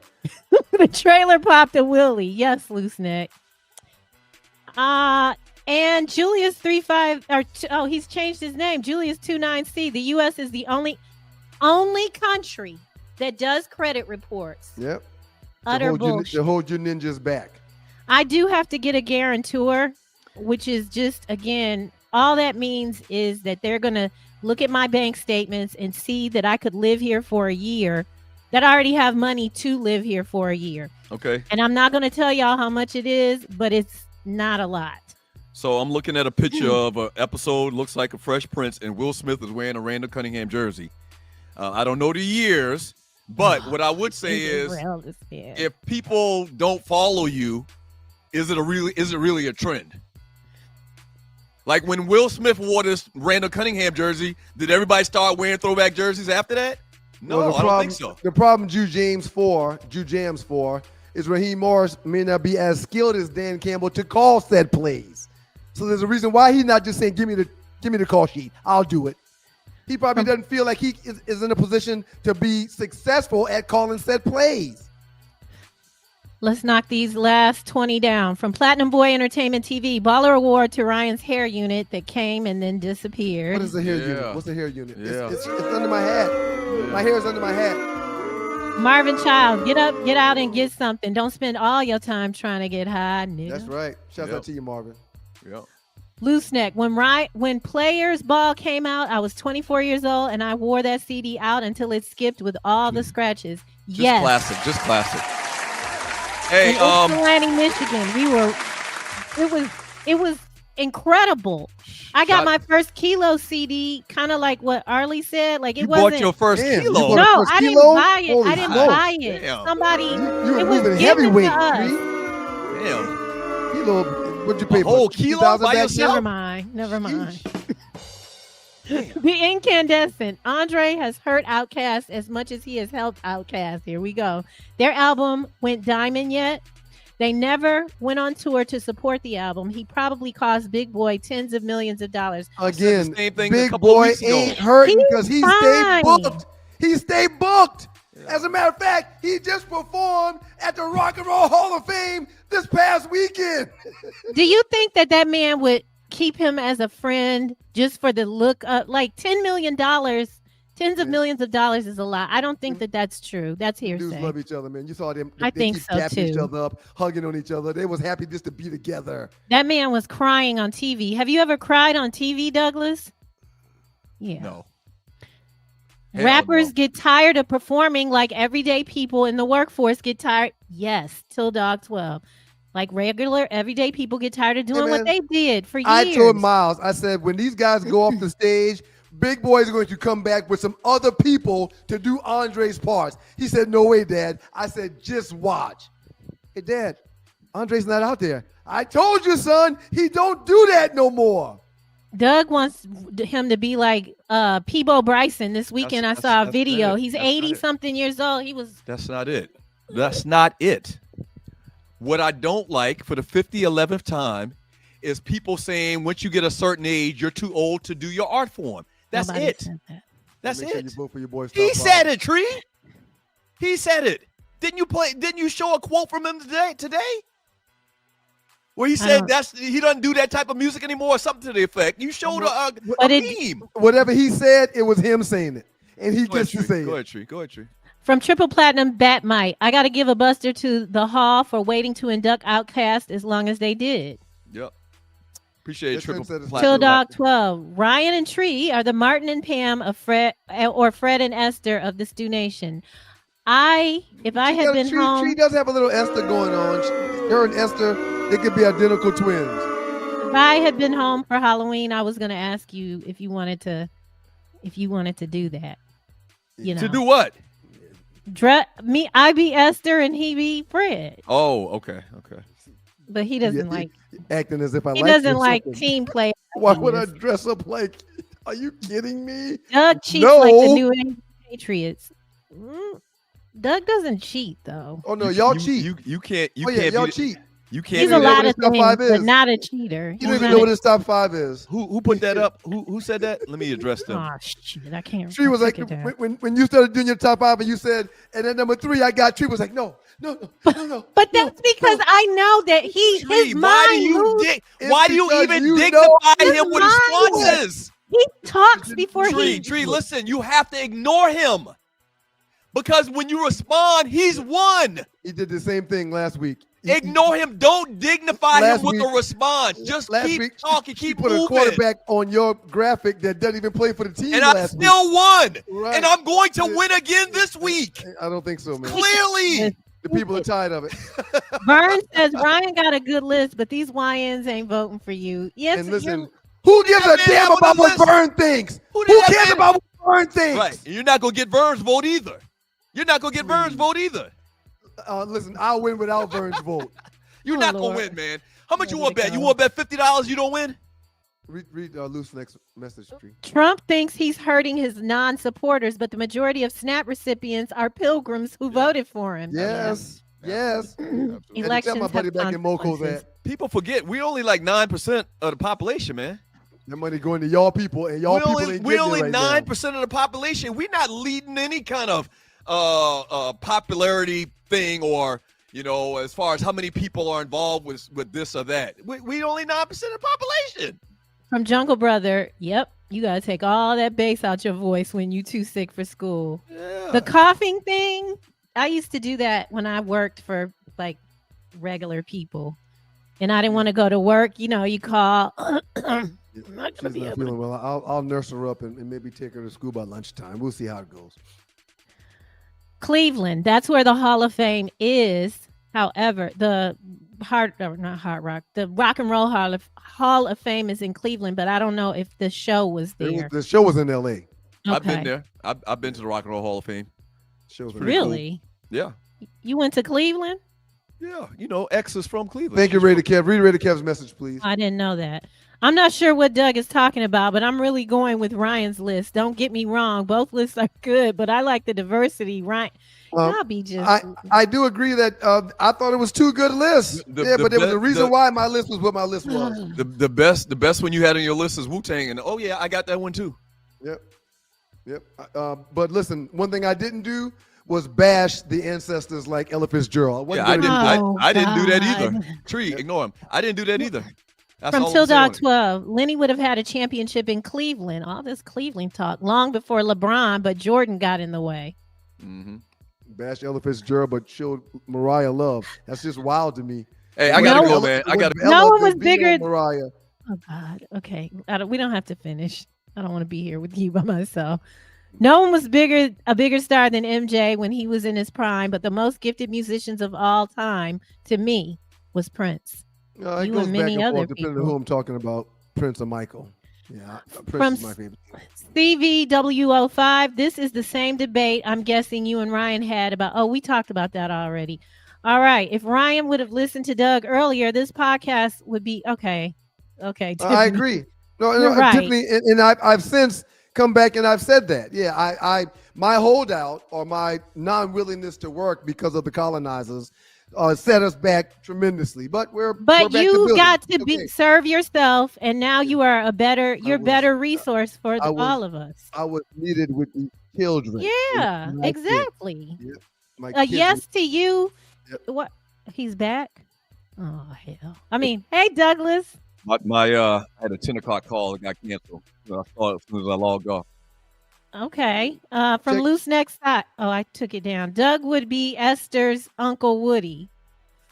Yeah, what does that even mean? Reenact the whole Sanford and Son thing. Oh, yeah. I'll see y'all on Thursday. Were you trying to say I'm a drunk? Well, I'm not a drunk. When you don't shave, you do. Didn't even drink by himself. Favor. Doug doesn't drink by himself. He's the furthest thing from a Woody. Have a great day, everyone. Be careful of the little 5 points, Tree. Be careful of the little 5 points. Thank you, Tree. Be careful. For real. Not being funny like some people. So all of the super chatters, thank y'all for your donations and your giving. We really appreciate it. Giving Thursdays on Thursday. So for us to receive that type of loot on a Monday, it's a blessing. Right. Thank y'all. Y'all get an A+. Make sure you're back Thursday, though. Comments. We had more than 800 plus comments shared today. Thank y'all for the communications. Thank y'all for contributing to the show. All the chatters. Y'all get an A+ too, Doug. Give them a round of applause. Yes, sir. Yes, sir. Thank y'all.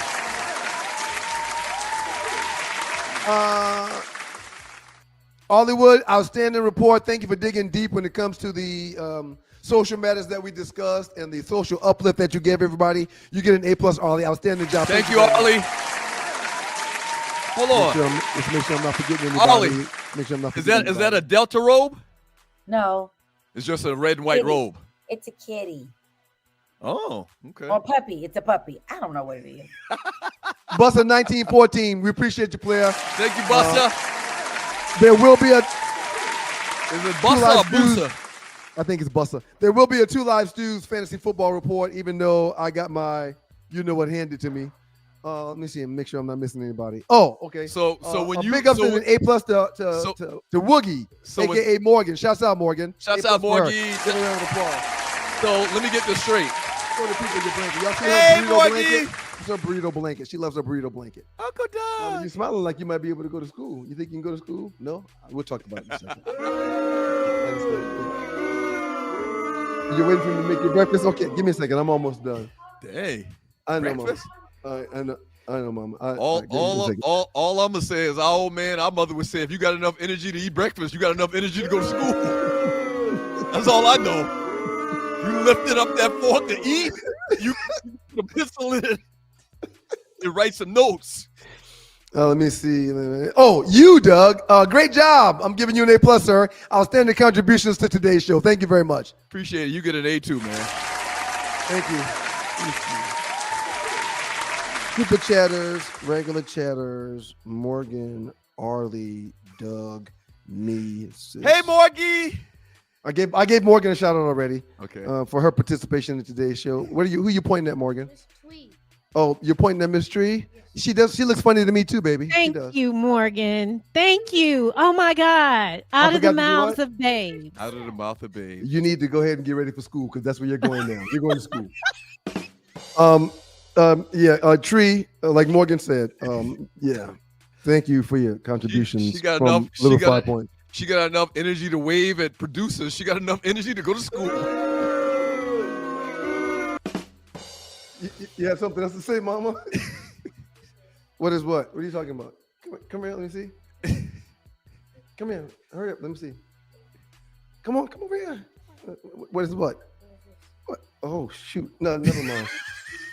God is good all the time, and all the time God is good. If you don't know him, you need to find him and show him love. Morgan, go get ready for school. If she got enough energy to blow your cool, she got enough energy to go to school. To blow your identity.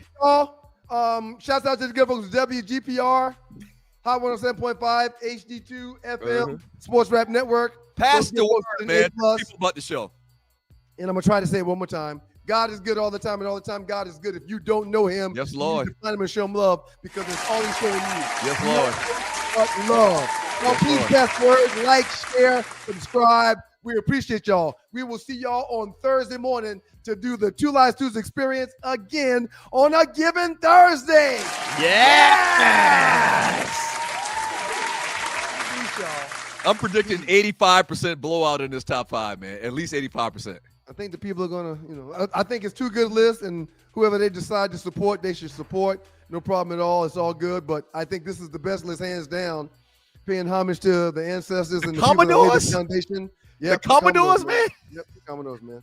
You think you don't think it's a reason they've been on the ballot for 40 years and still hadn't made it? Thank you. I like the Commodores. Don't get me wrong. Thank you, Rel. Thank you, Rel. Yep.